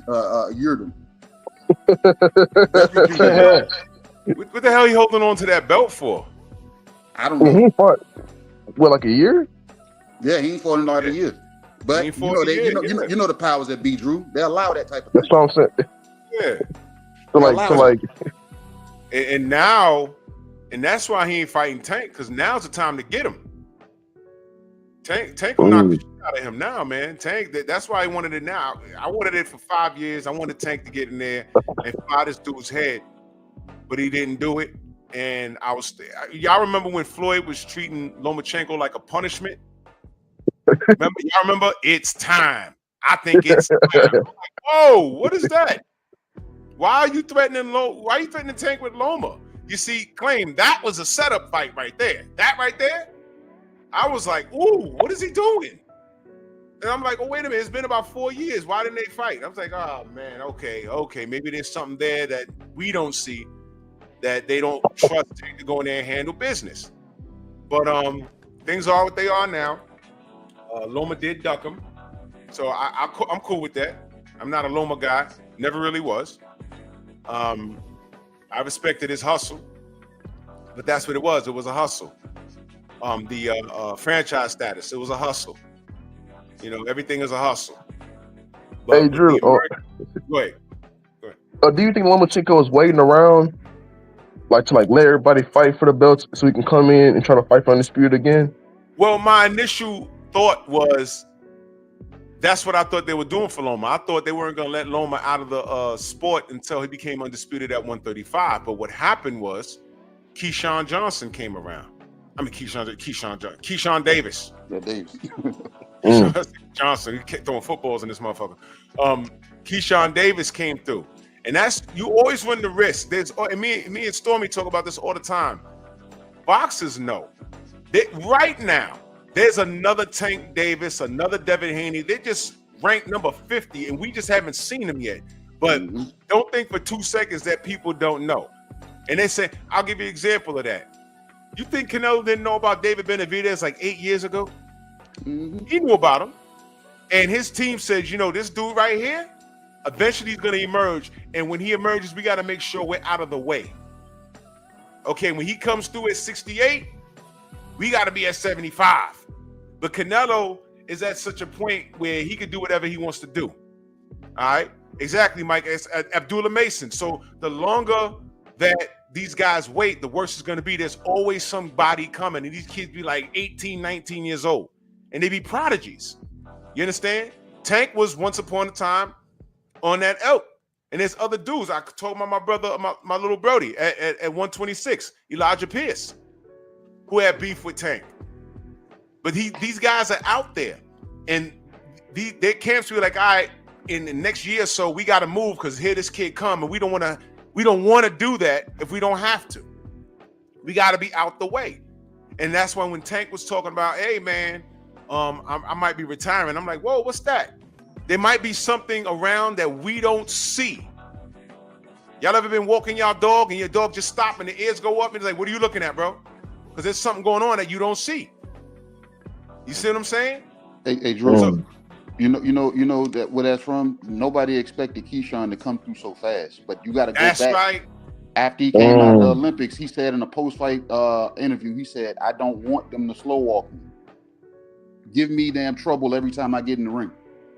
And all that did was catapult him because he has the charisma, you know what I'm saying? He speaks, you know what I'm saying? He stands on it. He's a businessman. Yeah. And I'm going to tell you something else, man. He looked big as hell in that last fight. Oh, yeah. I was like, what the fuck? He had to be KG. What was he, like 154 on fight night? What the hell was that? I want to say that, you know what I'm saying? But it's that workout regime, man. And look, I'm from Virginia, so it may sound biased, but at the same time, I know how the Davis brothers damn train. You know what I'm saying? And I'm not knocking Jerron Boots or anything like that, but when he fought the boxing parent in his last fight, he should have did all his training outside of Philly. When Keyshawn had their fight in Norfolk, they didn't train in Norfolk. They went out west to the mountains. You know what I'm saying? They got away from it. You got to get uncomfortable, brother. We talk about that all the time. You got to get uncomfortable. Got to get uncomfortable. Don't sleep on no goddamn mattress. You need to be sleeping on a concrete floor with Roach. On a cot. On a cot. Yeah. Me and 503, we interviewed Troy Isley, and this was like almost 11 o'clock at night. I said, bro, we was like, bro, where you at? And he panned the camera. He said, man, we just getting done with a workout. I said, see, y'all dudes still turning to midnight oil. I looked around, we talked to Keon Davis, and Keon is going to be a problem. So like I said, Keon Davis, the little brother. The tall one. I'm telling you, these people know there's a lot of next ups out there. Yeah, look a lot of next ups. Kamel Morton. Look, Andy Cruz. Yep. That whole division's a problem, and that's why I was saying Tank needed to, if he could, he was supposed to come through, sweep everything up, and then just get out the way. Because now all this waiting around and stuff, things are getting worse. Andy Cruz is a problem. All of those Davis boys, they're going to be a problem. Kamel Moten's a problem. Abdullah Mason, there's like a whole nother generation coming in. And you turn around and look, and Tank is like in dog years. He's old now. Mm-hmm. You see? It's a problem. He aged himself out. out. He like 30, right? Yeah, but think about what we're saying. Based on the rotation of how the generation, when he first came in, he could have cleaned them out, played with 30, 35, jumped to 40 if he chose to. But now he didn't let it get, he didn't dwell too long. Then more people then started to fester in. We got the Abdullah Masons. We got the Keyshawn, you know what I'm saying? We got the Andy Cruz. These dudes are a problem. Now, even if you don't want to fight the guys that your contemporaries, the dudes that's below them, they're going to give you real issues. Now, check this out, KG. His contemporaries moved on. Yeah. Devin's a welterweight. Teofimo's moving to welterweight. Mm-hmm. They moved on. So now, you know, these dudes. Now Tank is the old head, and these young guns who are not afraid of anything. They just want their want their stripes. Yeah. You telling me that Abdullah Mason? It's like if I can give this kid his L, and they looking at Tank like he food too. That's another thing. They ain't scared. You telling me Abdullah Mason? No, Abdullah Mason is not all that. Come on, guys. Man, come on, bro. You gotta come on now, young man. He has no chin. Yes. No, he was fighting the power puncher. He was fighting the power puncher, dude. He was fighting the power puncher. Cut your question, Clay. Wait, Clay, cut your question real. So, yo, Clay, you hold me down. I gotta step backstage for a minute. Do your thing. All right. He was fighting the power puncher though, bro. Like power puncher. How you got chin though, Clem? Dude was heavy-handed as shit. Look how many knockouts that dude had before going into that fight. Wait, he don't got a chin because he got knocked down? If Tank hit him, it's over. It's over. Y'all talking about. If Tank hit him, he's gonna switch up. If Tank hit him, Keyshawn called him out. He said this guy's bringing up 126 pounders up to on lightweight. That's what Abdullah Mason is doing. Abdullah Mason is not doing that. He hasn't laid the Abdullah Mason is going to switch up his style for somebody like Tank, bro. No, he's not. He's going to switch up his style for somebody like Tank. He's going to sit there and jab and grab. Y'all talking about Merrill Moten, Abdullah Mason. Man, these guys ain't doing nothing to Tank. Tank ain't worried about these people. Nah, Abdullah Mason doing something to him, bro. Yeah, Like if you really think he's gonna Nah, switch come up on, his style. hey, He's not gonna sit there and try to fight Tank in hey, a Mason boxing. like that, man. I'm sorry, he like Listen, that, y'all man. got to separate boxing for real. Look at them, Abdullah Mason, and stop looking at the fact that his power, his chin, or whatever. How many fighters do y'all know at his age has the level of patience to damn walk a guy down? Oh my god! Exactly. That's different for that age. So as he gets older, what do you think? That's going to evolve. He my age, bro. Hey, he my age walking people down like that, man. That shit. Bro, all I'm saying, bro, he has 20 fights. I don't know none of them going. He doesn't have 20 fights. He just stepped out of the prospect damn category into contention category. He's going to be fighting for a title this year. You know what I'm saying? Yeah. And so, Clay, you got to understand this. You got to slow walk it. He's going to switch up. 23 years old. Tank won't fight nobody. He's going to switch. Yeah, he's going to switch up his style. If he was to fight Tank, he's going to switch up his style. You're not going to see him try to bang it out. He has the patience to make those adjustments. You know what I'm saying? And he got the size on him. And he got size. But the thing is, I don't think he'll ever cross paths with Tank because he's going to be too big. That kid's back is already wide. He's going to be up at 40 within the next year or two. You know what I'm saying? Because of how he's still young. Next 2 years. What'd you say? He don't. Abdullah just don't got one style, bro. You got to think about that. Abdullah just do that just to put his name out there. Young guys usually don't make adjustments. They have one set style, and that's what they go to. Guys now, these guys are actually studying boxing. Their boxing IQs are coming in at a higher level at a younger age now. You know what I'm saying? Got dropped twice by a bum. What is being dropped, dude? Look what style he was fighting. Look at the style he was using. You're not being stopped. Look at the style he was using. The Tank will hit him. Look, Claim. Look at the style he was using, though. Look, man. It ain't about how many times you get knocked down. It's about how you get up and keep going. But that's the thing, Rick. It's you know, like, come on, man. Like it's boxing, bro. You know, you fight, man. You know, if you give it the right punch, you're gonna go down. It just happens, man. You know. And if he get back up and they're gonna prevail, then what still? Come on, man. He still got knocked down. Oh, he'll go to a shit like that. Come on, man. I'm talking about the terms of Tank. I'm talking about on the terms of him fighting Tank. I know that Abdullah Mason has a weak ass chin. And you think he gonna mess with Tank? Look what style, bro. Look what style he was doing. He was fighting, dude. He wasn't boxing. Man, no, he don't. No, he don't, Clan. No, he don't. Tank has arguably the best chin in boxing. Man, no, he don't. Man, no, he don't, man. What? No, he don't, man. Full punches by Mario Barrios, a guy way bigger than him. Isaac Pitbull Cruz. A power punch. Don't bring up Pitbull Cruz again, bro. Please don't. Come on, man. No, look. What do you mean I can't bring up Cruz? What are you talking about? Did you see what El Rayo did? Whoa. And then wait, you talking about El Rayo, but I'm talking about what has Pitbull done dropped twice. Pitbull has gone down 1-3 since damn Tank. And not only that, the man lost 9 rounds. He lost 9 rounds to a one-handed fighter, bro. Exactly. I literally scored that fight. You got to cut it out, man. To a one-handed fighter. Like, y'all got to stop this with Pitbull, bro. Like, I enjoy watching Pitbull fight. Don't get me wrong. I enjoy watching Pitbull fight, but stop overhyping him like that. Yeah. I enjoy watching him fight. I enjoy watching him fight. If you're denying Tank's chin, then I don't know what's wrong with you. Like, that is crazy. No, I ain't seen it doesn't take. Listen, you can take all the punches you want. You can still lose a fight if you're able to, make it. Come on, bro. Like, stop this, bro. It's boxing, bro. It's not street fighting. Tank was losing that Mario Barrios fight. I was there. Yeah, and guess what? He knocked his ass out. No, look, he had to come from behind to do that. If nobody had told him that, Tank would have been fighting the same fight, bro. He thought he was winning. Tank thought he was winning that fight.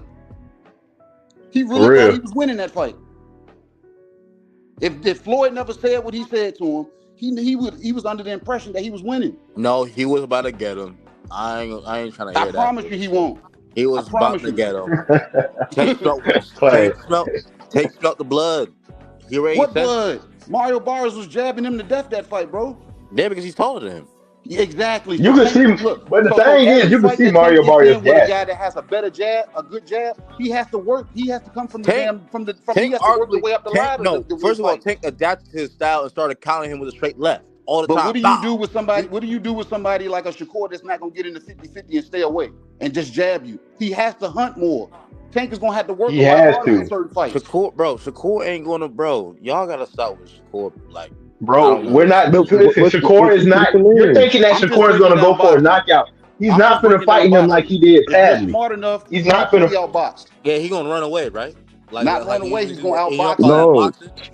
stick and move. Like, come on, Stick man. and No. move. That's He don't Stick stick and boxing. and move, move. bro. He run Dab around. and grab. You don't. Frank could have, bro. Frank I could saw have that. beat him if he just I dabbed and saw grabbed. that But Frank Dylan exerted Santos himself. fight. He barely threw a punch. He But threw did he one still jab land? every. Did he land though? Did he land more throwing than one De Los jab every Santos? 2 rounds. Did he land more than De Los Santos? Answer that question. Barely. Yeah.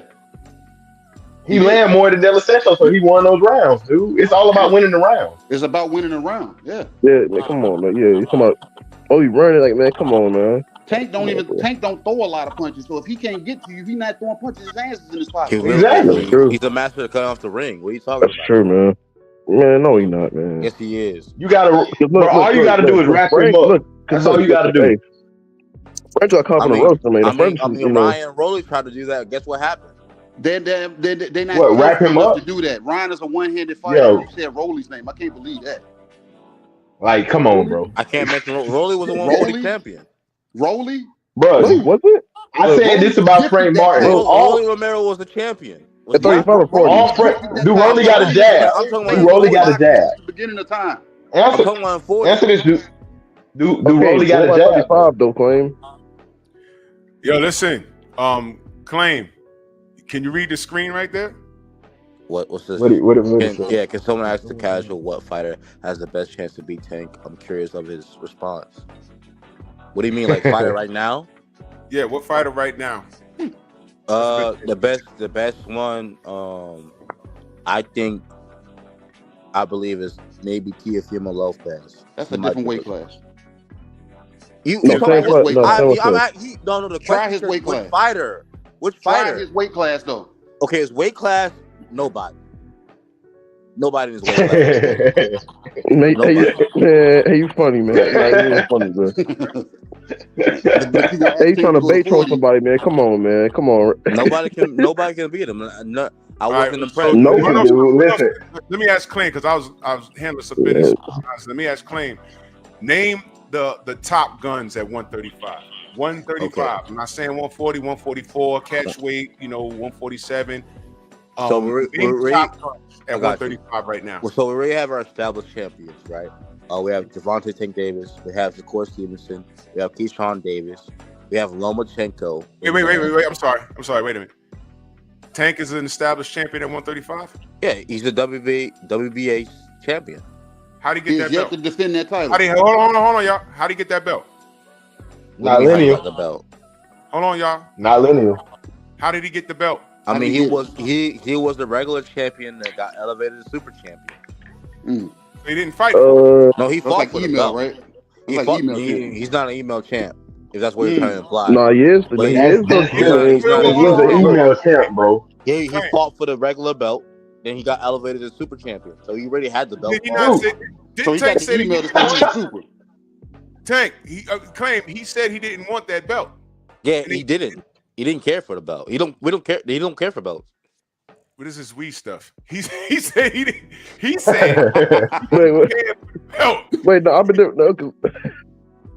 He said he got okay. Okay, wait. I am Gervonta Davis. Wait. Okay, wait. I am. He got elevated because a certain somebody dropped all the belts. Care for the belts. What you wanted that certain somebody to do? Just sit around and just wait. He didn't care for the belts. He always mentioned that belts don't matter. That's my point, brother. That's my point. But no, you. No, let me say this. You say he always said belts don't matter, right? What the fuck is strap season? He never called for strap season. He said he gonna put belt to ass. That's what? He said he gonna put belt to ass. He don't say that about strap season. Bro. If that was the case. Oh my God. Okay, bro. Okay. So the man literally. You know that shit is tatted on him, right? No. You know that shit is tatted on him, right? I don't care about strap season is literally tatted on him. I don't care about his tattoos. You don't care? All right. You don't care about his tattoos, but why would he? All right, listen, bro. I don't look at his body close enough to see tattoos like that. No, I was a fan of this man before I even knew who. Before I even knew who Devin was. Where you see that at? No, it's on his neck. It's on his Oh, neck. damn. Before I even knew who Devin I was. don't look at no man close enough to damn. That shit is nasty. It's on his Dude, neck. Strap season. Dude, listen, bro, He got listen. that strap throat. Hey, it means belt to A though. That's what it mean though. But that's what I mean. Bro, all I'm saying is how you go from. I'm confused. Does he have strap season tatted on his neck or belt the ass? That's worse. I think I got strapped. I think D say he got strapped, man. Strap season. Strap season. I mean, okay. Bro. I mean, Earl. That reads different on the neck. This is A lot of studs got backpacks, man. So I don't know. Yeah, y'all, I don't know. You're deviating from the topic right now. Like, I don't know. Strap season. That man, he got a back tap, man. Looking suspicious. What kind of strap you talking about? This man said he got the tattoo. Y'all know what strap season fucking mean. That man, he got back tat. Niggas know exactly what strap season means, bro. Hold on, y'all. He started that shit when he moved. What's up? Hold on, y'all. Hold on. Let me get back to claim.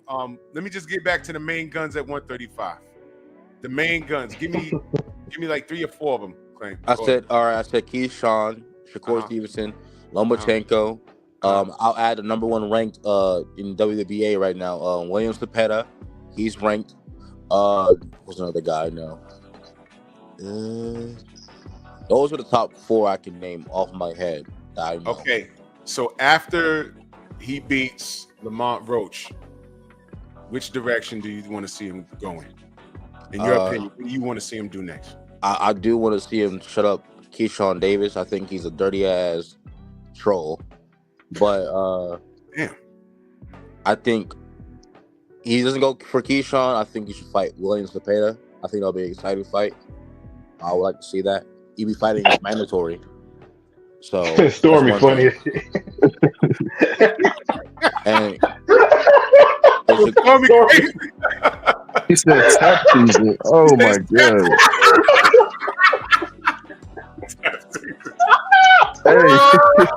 Mr. Bojangles, boy. Salt chewing. Hey, shout out to OG Stormy in the cut, man. That man. It's a tap season. Oh man. Okay. So you want to see him fight? I spoke about that. I would like to see that battle of the Davises. Who's the real Davis? On some Highlander shit. There can only be one. You know what I mean? I like to see that Eric Jordan, that super chat. And that fight. Oh, never mind.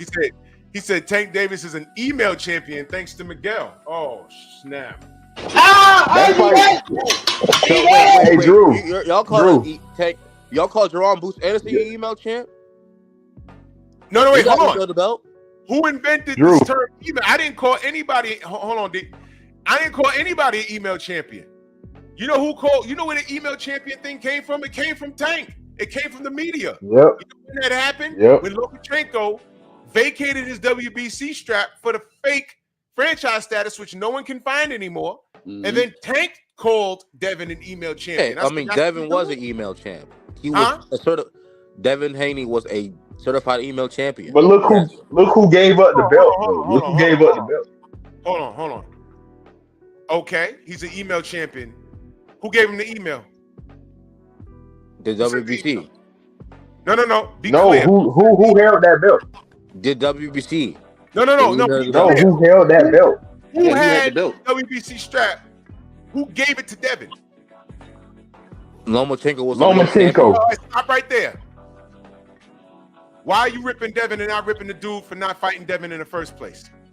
And before he answered, the same guy, Loma, said he wanted undisputed. If you want undisputed, why would you give up one of your belts?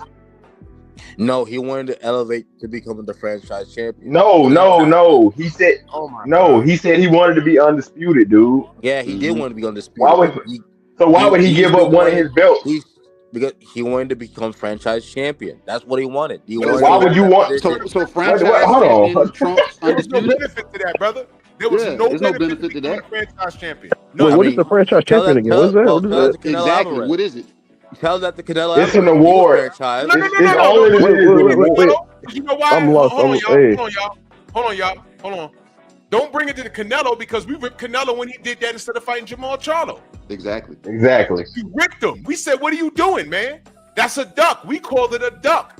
So then here we come a second, because there was 3 floating around. One was in those little booger weights.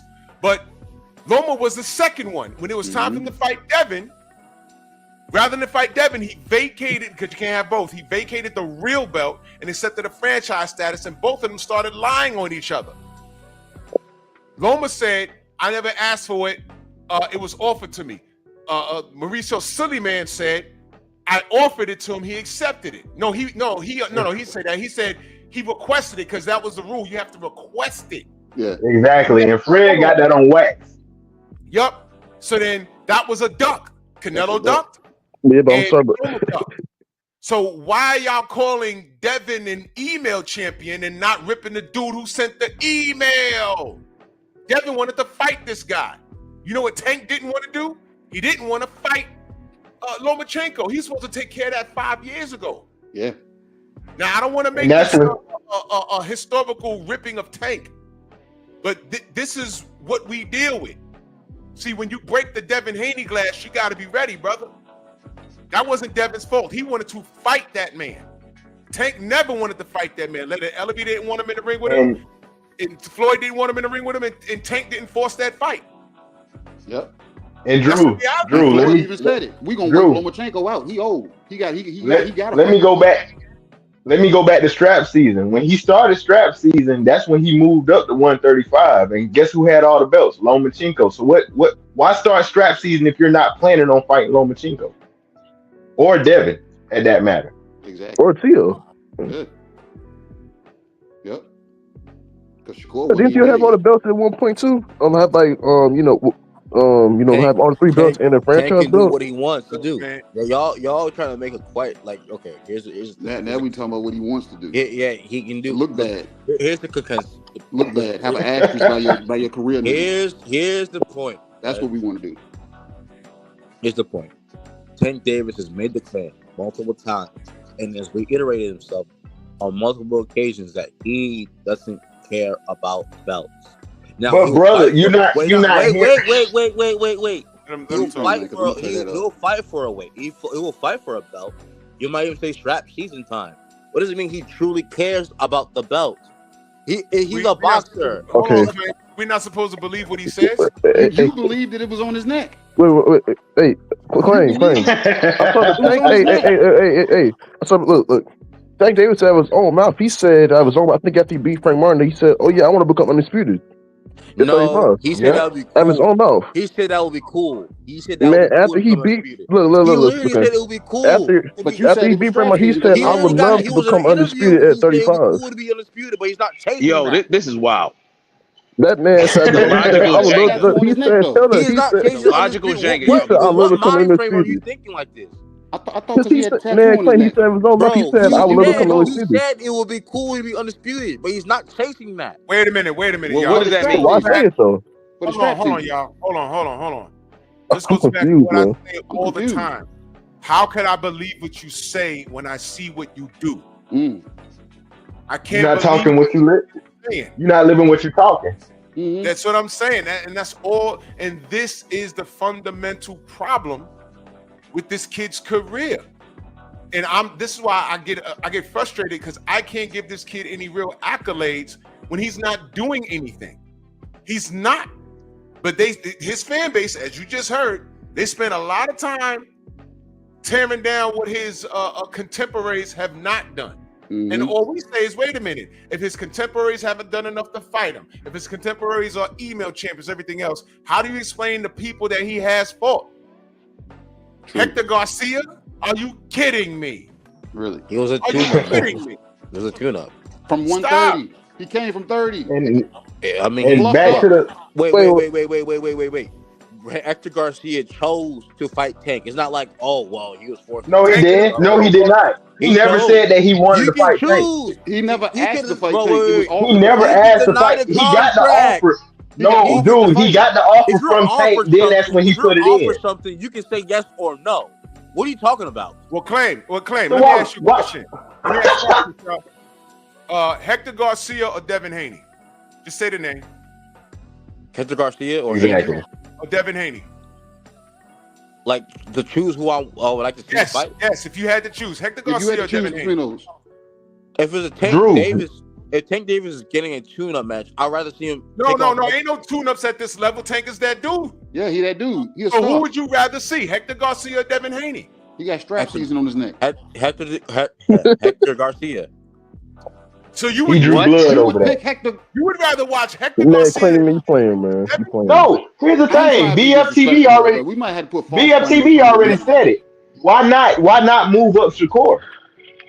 Shakur had Why a belt you at moving 130. anybody up? Whoa. Why did Shakur Stevenson duck Lamont Roach in 130? Why he never fight him? Man, stop. You Oh my talking God, about dude. Roach, man. Come on, Oh my man. God, about bro. that, but let's clear this tank. You gotta stop this. Okay. You gonna take a tune-up fight with somebody that you're calling up and not a tune-up in the division? What is this tune-up stuff?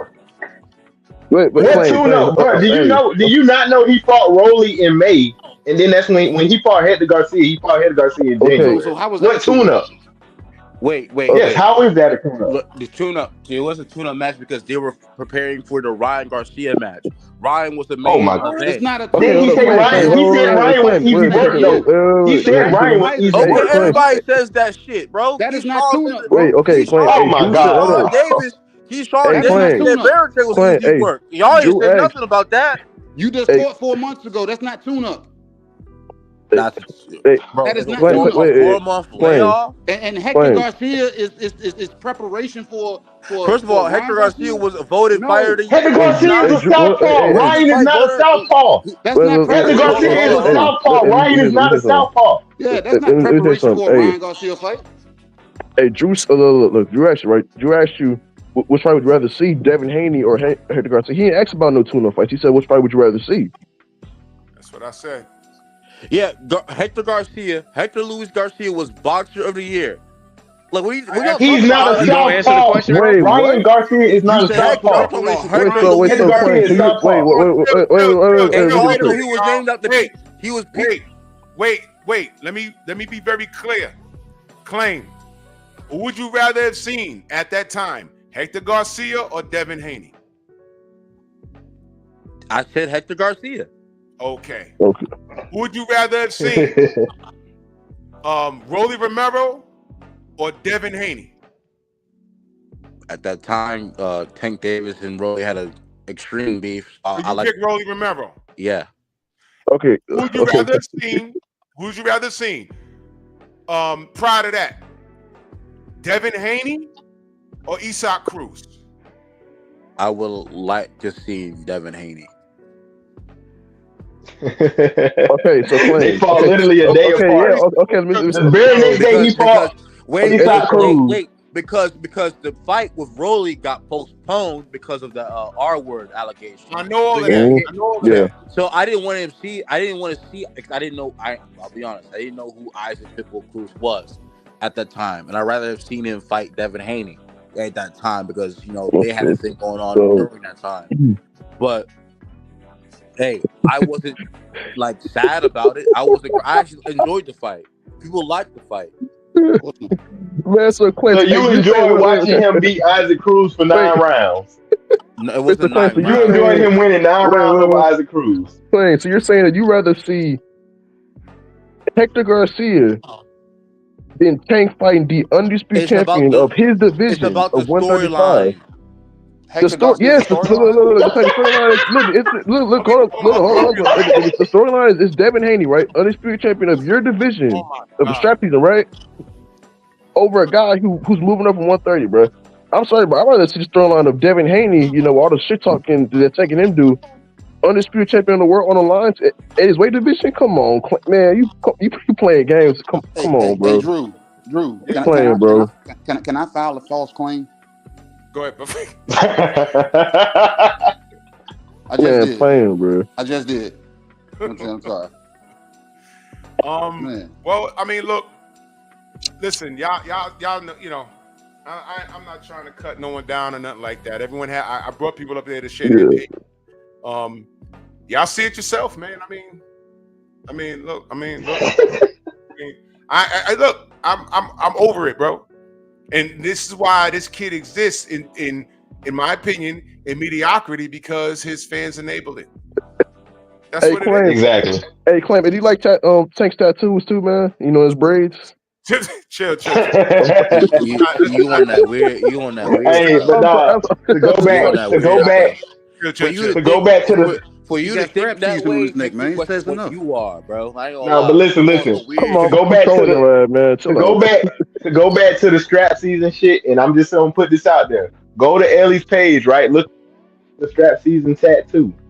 Now look at the date that's on there. Now, when you look at the date, it clearly shows that when he was moving to 135, he said that he wanted. All right, yeah, strap season. Why Claim, would he? Why would he? Why would he disclaim strap season? And then months later, Devin got the belt. Now all of a sudden, belts don't matter. Cause that's when you look at the timeline, that's when all that shit added up. It's a true story. And that's why I disclaimed him. Now, Claim. Let me say this: when you're preparing for a future opponent, and you use the term tune-up, when you tune up, you have to be preparing for that opponent with an opponent that has a similar style. And one of the things is stance.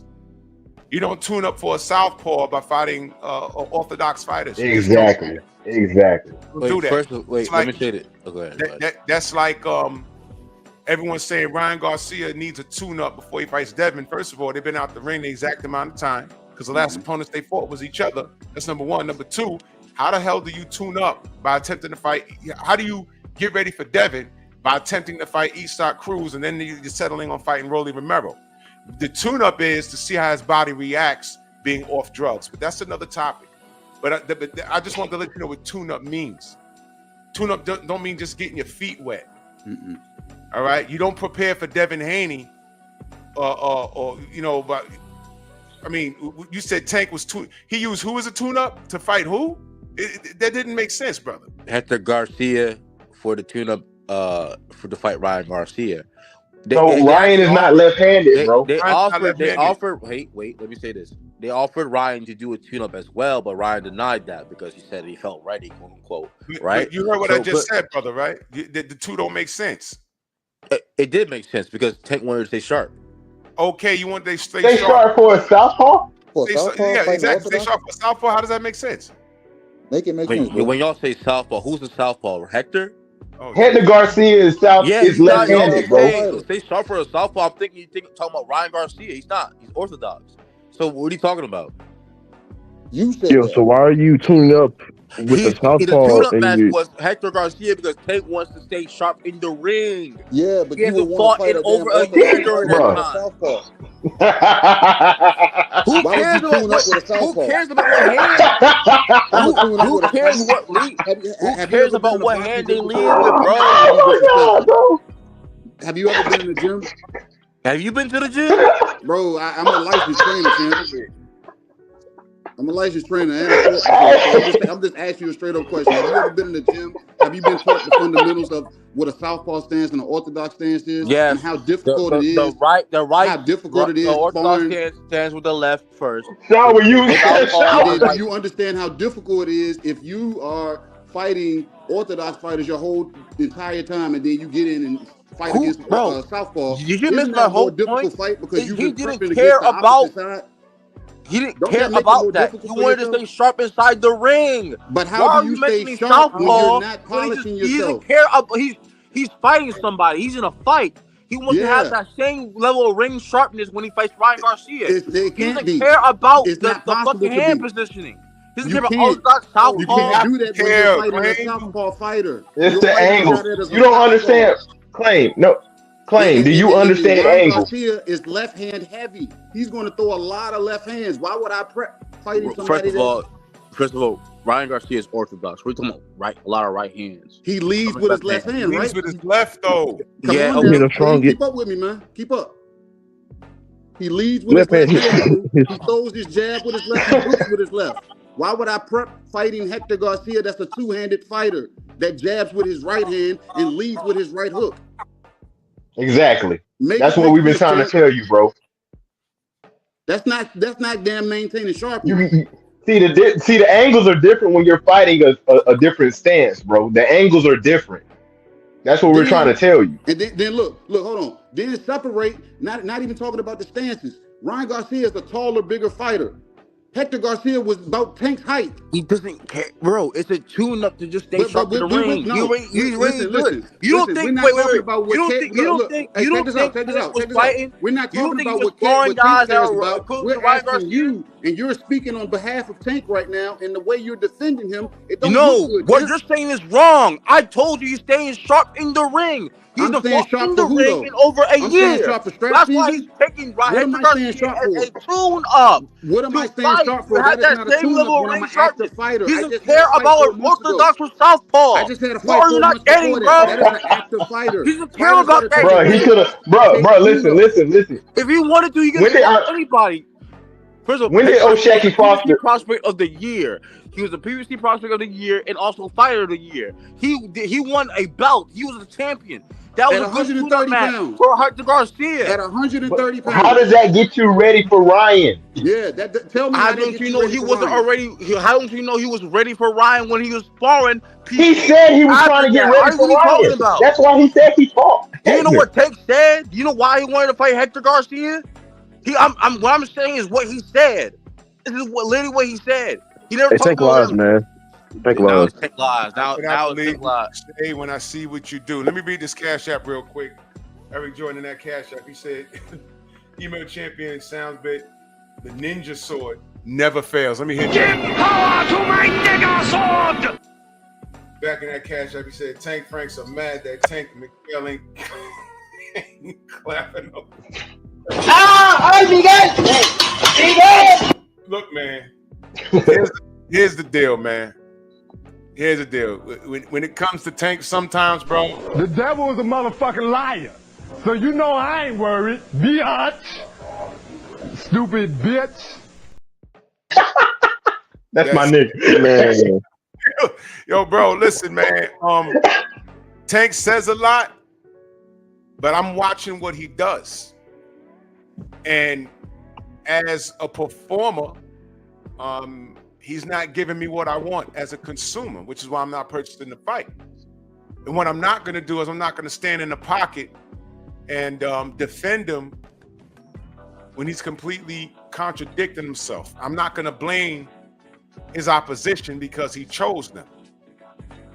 I'm not going to blame the people that knocked on his door that he didn't fight because he didn't choose them. He's the A side in all directions. 130, 135, 140, 147, he's the A side. But when into Turkey Al-Sheikh, he removed all of that. You ain't got to worry about, he even removed the financial responsibility from Al Heyman. All Tank had to do was say yes. And when he was asked, he said, well, I think Devin is Turkey's man.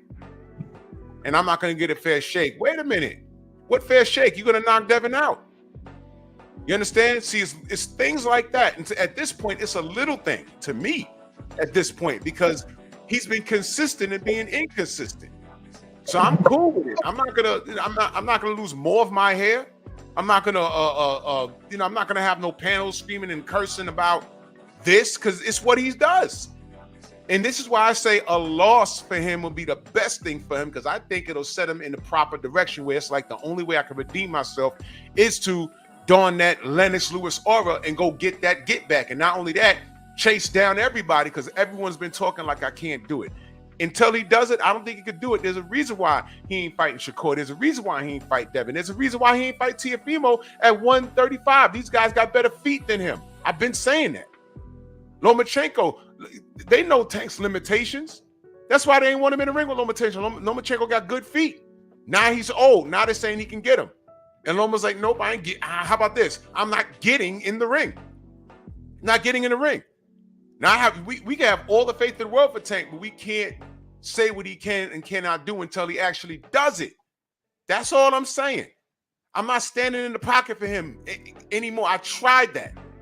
That, man. That Lomachenko shit was ridiculous. Let me read this last Cash App real quick from Eric Jordan. He said Tank Frank is waiting for Bukaki. He wasn't gonna let me get out the show without that, man. Bukaki. Disgusting. But yeah, man. But that's what I said. Go ahead, KG. Go ahead.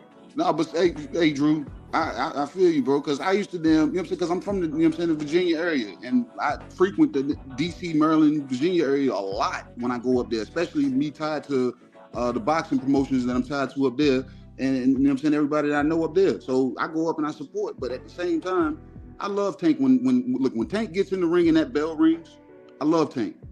But the way he moves outside the ring, bro, I can't defend it, man, because it's damn, you've seen him. They've asked him who he wants to fight, and they throw the names out. He say yeah, and then when they bring it up to him in another damn situation, oh, what you talking about? I ain't never say that before.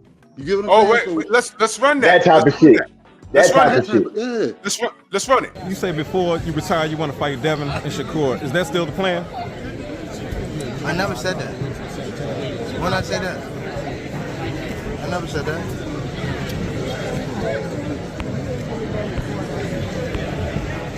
But I would for sure. But I never said before I retire I want to fight them too. I never said that. You said new deal, 7-fight deal, which is music to the ears of many boxing fans. Get to see you in action for several more years. What type of names are we talking about in those 7 names? Whoever you name, they could be in it. Shakur Stevenson. Yeah. Ryan Garcia. Yeah. Devin Haney. Yeah. Shakur Stevenson. Yeah. Devin Haney. Yeah. Shakur Stevenson. Yeah. Devin Haney. Yeah. Shakur Stevenson. Yeah. Devin Haney. Okay, so he changed his mind. So play the clip. Mind. Hey, Drew, play the clip with Kevin Forrest saying, "Why we fight him? We ain't gonna let's do it. We what?" I can explain this easily. He just changed his mind. First of all, he's talking about before. Wait. No, hold on. Before retirement. No, please. This is the part, brother, young man. You gotta stop, bro.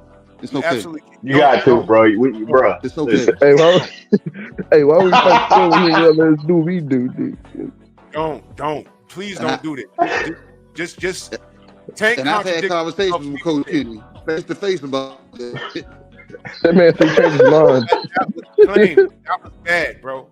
That was bad. Because when I saw that, I got uncomfortable. I watched the presser, and you noticed the awkward silence when he said, "I never said that." You noticed it was like no one talking, because everybody knew you absolutely did say that. And here's the thing: the brother said change his mind. What can you change your mind about something you already said? Like, it's not like, oh, you just gave your opinion. You said you wanted to. No, bro, listen, bro. We're not gonna do that, bro. We're not gonna do that. The man said, "I never said that." He said it. Listen, it's better. He changed his mind. When you just say, it's easier to say, "Yo, look, he fucked up. I don't know why he said that." Just say that, but don't justify it. Wait, he's talking about before retirement. During the time they interviewed him during the Frank Martin fight. Bro, the man said he never said it. He said he never. The man said he never said it. Look. Tank didn't plan to retire back then, but now he Tank changed his mind, bro. That's the whole change. That's what changed everything. So you changed your mind, or you never said it? I said he changed his mind. No, but Tank said he never said it. He never said it. That's what he said. He never said it. We take his word or your word? Before retirement. He never said it before retirement. Like, oh, I'm not going to fight this guy before retiring. That's what he said. Lamont Roach. That means he's never going to fight him. That was the Lamont Roach pressure where he said he never said it. It's on the 7-fight deal, right? Because he's talking about retirement. Before retirement. He never said he was going to fight these people. That's literally the career. He literally said it in the next sentence. I never said I want to fight them before retiring. That's what he says verbatim. But do you also remember when they said, Tank, where do you see yourself at the end of 2025? He said, out of boxing. Yes. So when does he plan to fight these people? But what are you talking about? Plans to fight these people? He said it. He said, I never said I'm going to fight these people. But then in that interview, they asked him, well, where do you see yourself in 2025? He said, not in boxing. Yes. So he doesn't plan on fighting these guys. So what are you confused about? I'm not confused. I'm not confused. He changed his mind. Listen, I'm gonna say this. All I'm gonna say is this. I'm gonna give you the benefit of the doubt and say he just said that just to troll, just to get us to watch the fight in hopes of him losing. I'm still not gonna buy the fight. I'm gonna just let that be known. I'm still not gonna fight him. Do we not have the right to be confused as to what this brother's gonna do? Claim knows I think why words matter. I think Tank. Look, man. Hey, I think Tank is a very confused individual at times. I don't know if that's the education, bro. But that nigga's the new age prince of boxing. He's a very confusing young man. Look. Tank, look, man. Tank contradicts himself a lot, man. He says one thing and then he's like, "Oh, I ain't say that, man." Well, it's like when you get caught on lies as a little kid, you're like, "Well, I ain't say that." Man, you did though. Like, what you trying to offer, bro? Like, it's a little. Come on, video is dangerous. Eric Jordan in that super chat, much love. He said Tank ducked 50 mil for 2 Ferraris. Tank ishing in his boots, man. He is, man. I mean, come on, brother. I mean, this claim. All I'm saying is, y'all look worse when y'all trying to dissect and defend what we heard. It's like insulting. We all speak English here. Yeah, bro. Like, that's insulting everybody's intelligence. We know what that nigga said. I know what he said. I'm not denying what he said. I know what he said. But I'm giving you context on the situation. He said no, just say he's trolling. You're better off saying he's trolling. You're better off just saying he's trolling. He's not trolling. He's serious about retiring. Nah, he lying. He's lying. How you know he lying? He's lying, bro. You made a claim he's lying. Prove it. Prove how he's lying. He proves it. He proves it. He proves it every time he talks. Every time he talks, he says another lie. What are you talking about? Yeah, he be lying, man. He proves it. He proves it. What has he lied about so far? Like, tell me what he's lied about. That man's a fibber. That's what they call it. Everything. All he does everything is he lied about. He lied about saying, he lied about not saying that he would fight Shakur, Devin, and Loma. He lied about that, right? He lied to Eddie Hearn and him about wanting to fight, Conor Benn. Conor Benn. You be lying. They lies, bro. Wait. He didn't lie. No. This troll stuff. We gotta get out of here with that trolling crap. We gotta get out of here with that. Nigga, you're trolling talking about he lying. How do you know he's lying? He's a lie. I just told you. I gave you 2 examples. You didn't give me any context. Bro, the man said he never said it. That's a lie. That's a lie. Conor Benn. He told Eddie Hearn, "What do you want?" Eddie Hearn's out here in the public.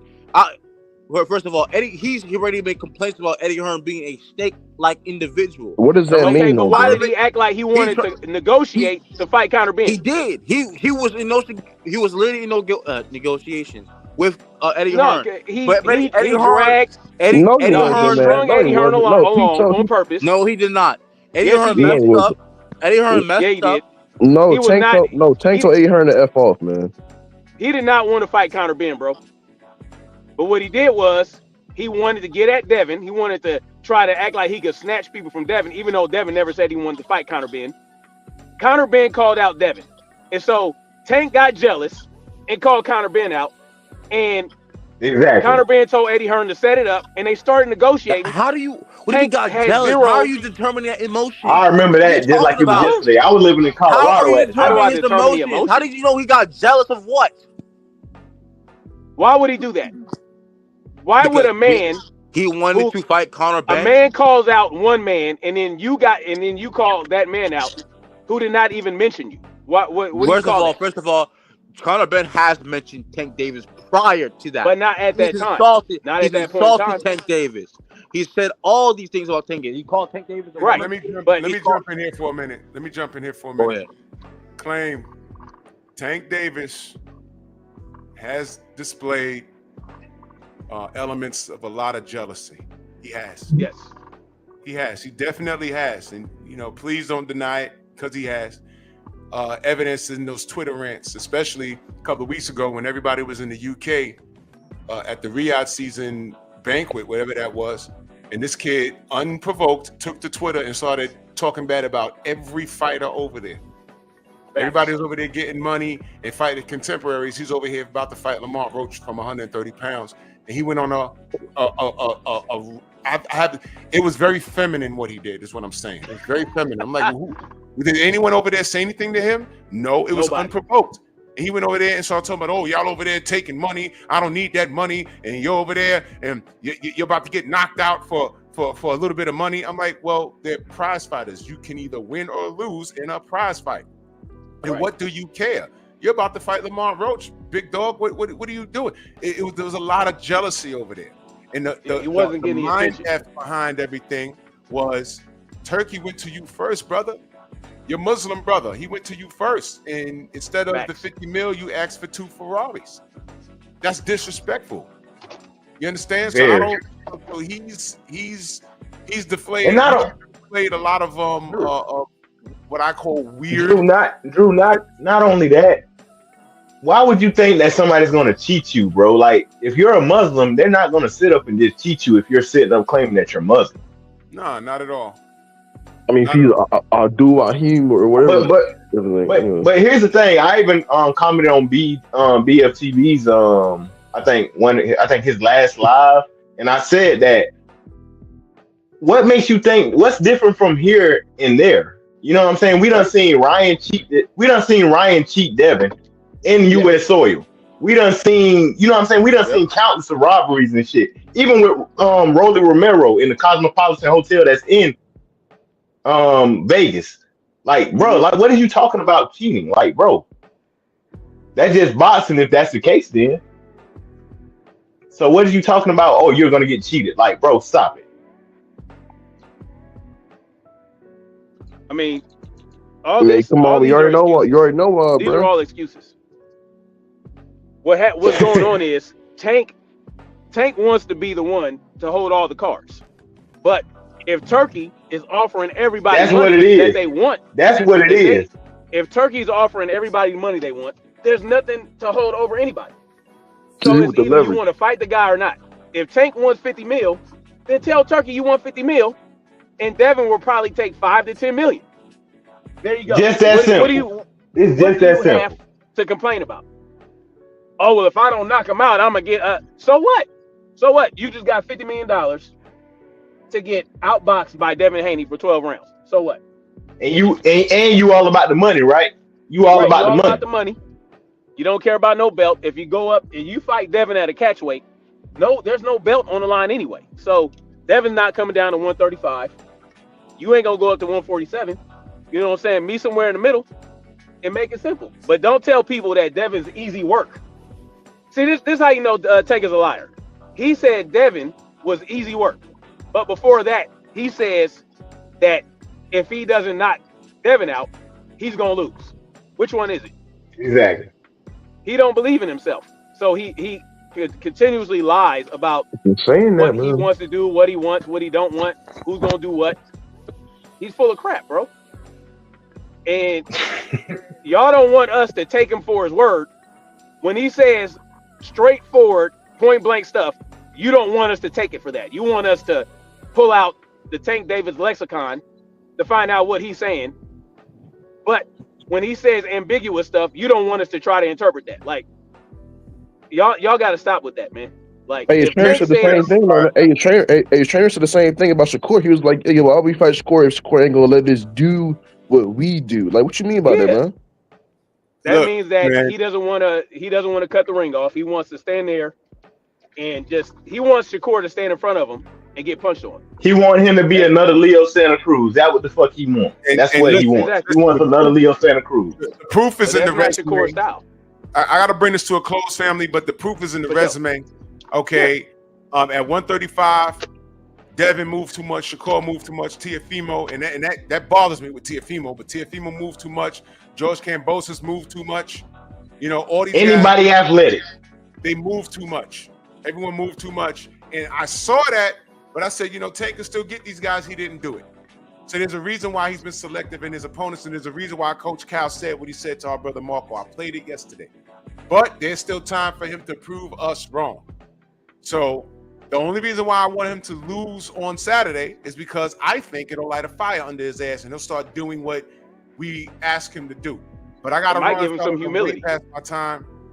Gotta head to the plantation, man. KG, y'all gonna be on the Beltway tonight? No, it's Tuesday, so you'll probably catch me with 503 or something or whatever. But I appreciate the time, Drew. I seen 503 over here mixing in. You know me, I had to come over and shoot at some people myself. So I was like, man, no doubt. And you happen to have a false claim over here. So shout out to everybody, man. You know what I'm saying? Tap in, man. LDBC is doing some things, man. Hell yeah. Salute to you, man. Salute, All right. salute. Hey, Darius, Drew, I'm not- salute to you for letting us up here, man. Letting us up here and chop it up. I appreciate you, brother. No doubt, man. Anytime. Peace Darius, What man. you say, Drew? Man, yes, sir. Shit, I'm just trying to get myself used to, coming up on this panel because I've been watching, everybody, for the past year and stuff. So I just figured, might as well get my name out there and stuff and all that because, Good, man. this is one of my favorite passions. You know what I'm saying? Like, ain't no other sport that I love more than boxing. Even though as aggravating as boxing is, I still love it at the end of the day. So it is what it is. We're battered spouses, man. Boxing don't love us back, but we keep coming back. Tenfold for real. Now I'm gonna head over to the man. 78's live right now, man. Let's head over. I'm way past my time. Man, but salute to you, brother. Thank you for sliding through, man. Appreciate you. Yes, sir. Yes, sir. Salute to everybody in the Venmo, the Zelda, Cash App, the Super Chat, man. Look, Tank is gonna win on Saturday, but the reason why I hope he loses is because I think I gotta believe that he got some fire in him that he'll just say, F it, balls to the wall. I'm fighting everybody. I gotta believe that. I could be wrong. But please, family, stop standing in the pocket for this kid. When he make a mistake, hold him accountable. Because if you make him comfortable in his mistakes, then he's gonna keep doing it. Salute to everybody in the Venmo, the Zelda, Cash App, Super Chat. Love y'all, man. General's on. Let's head over there. Bronx on deck. Move! Why are you gay? Who says I'm gay? You are gay.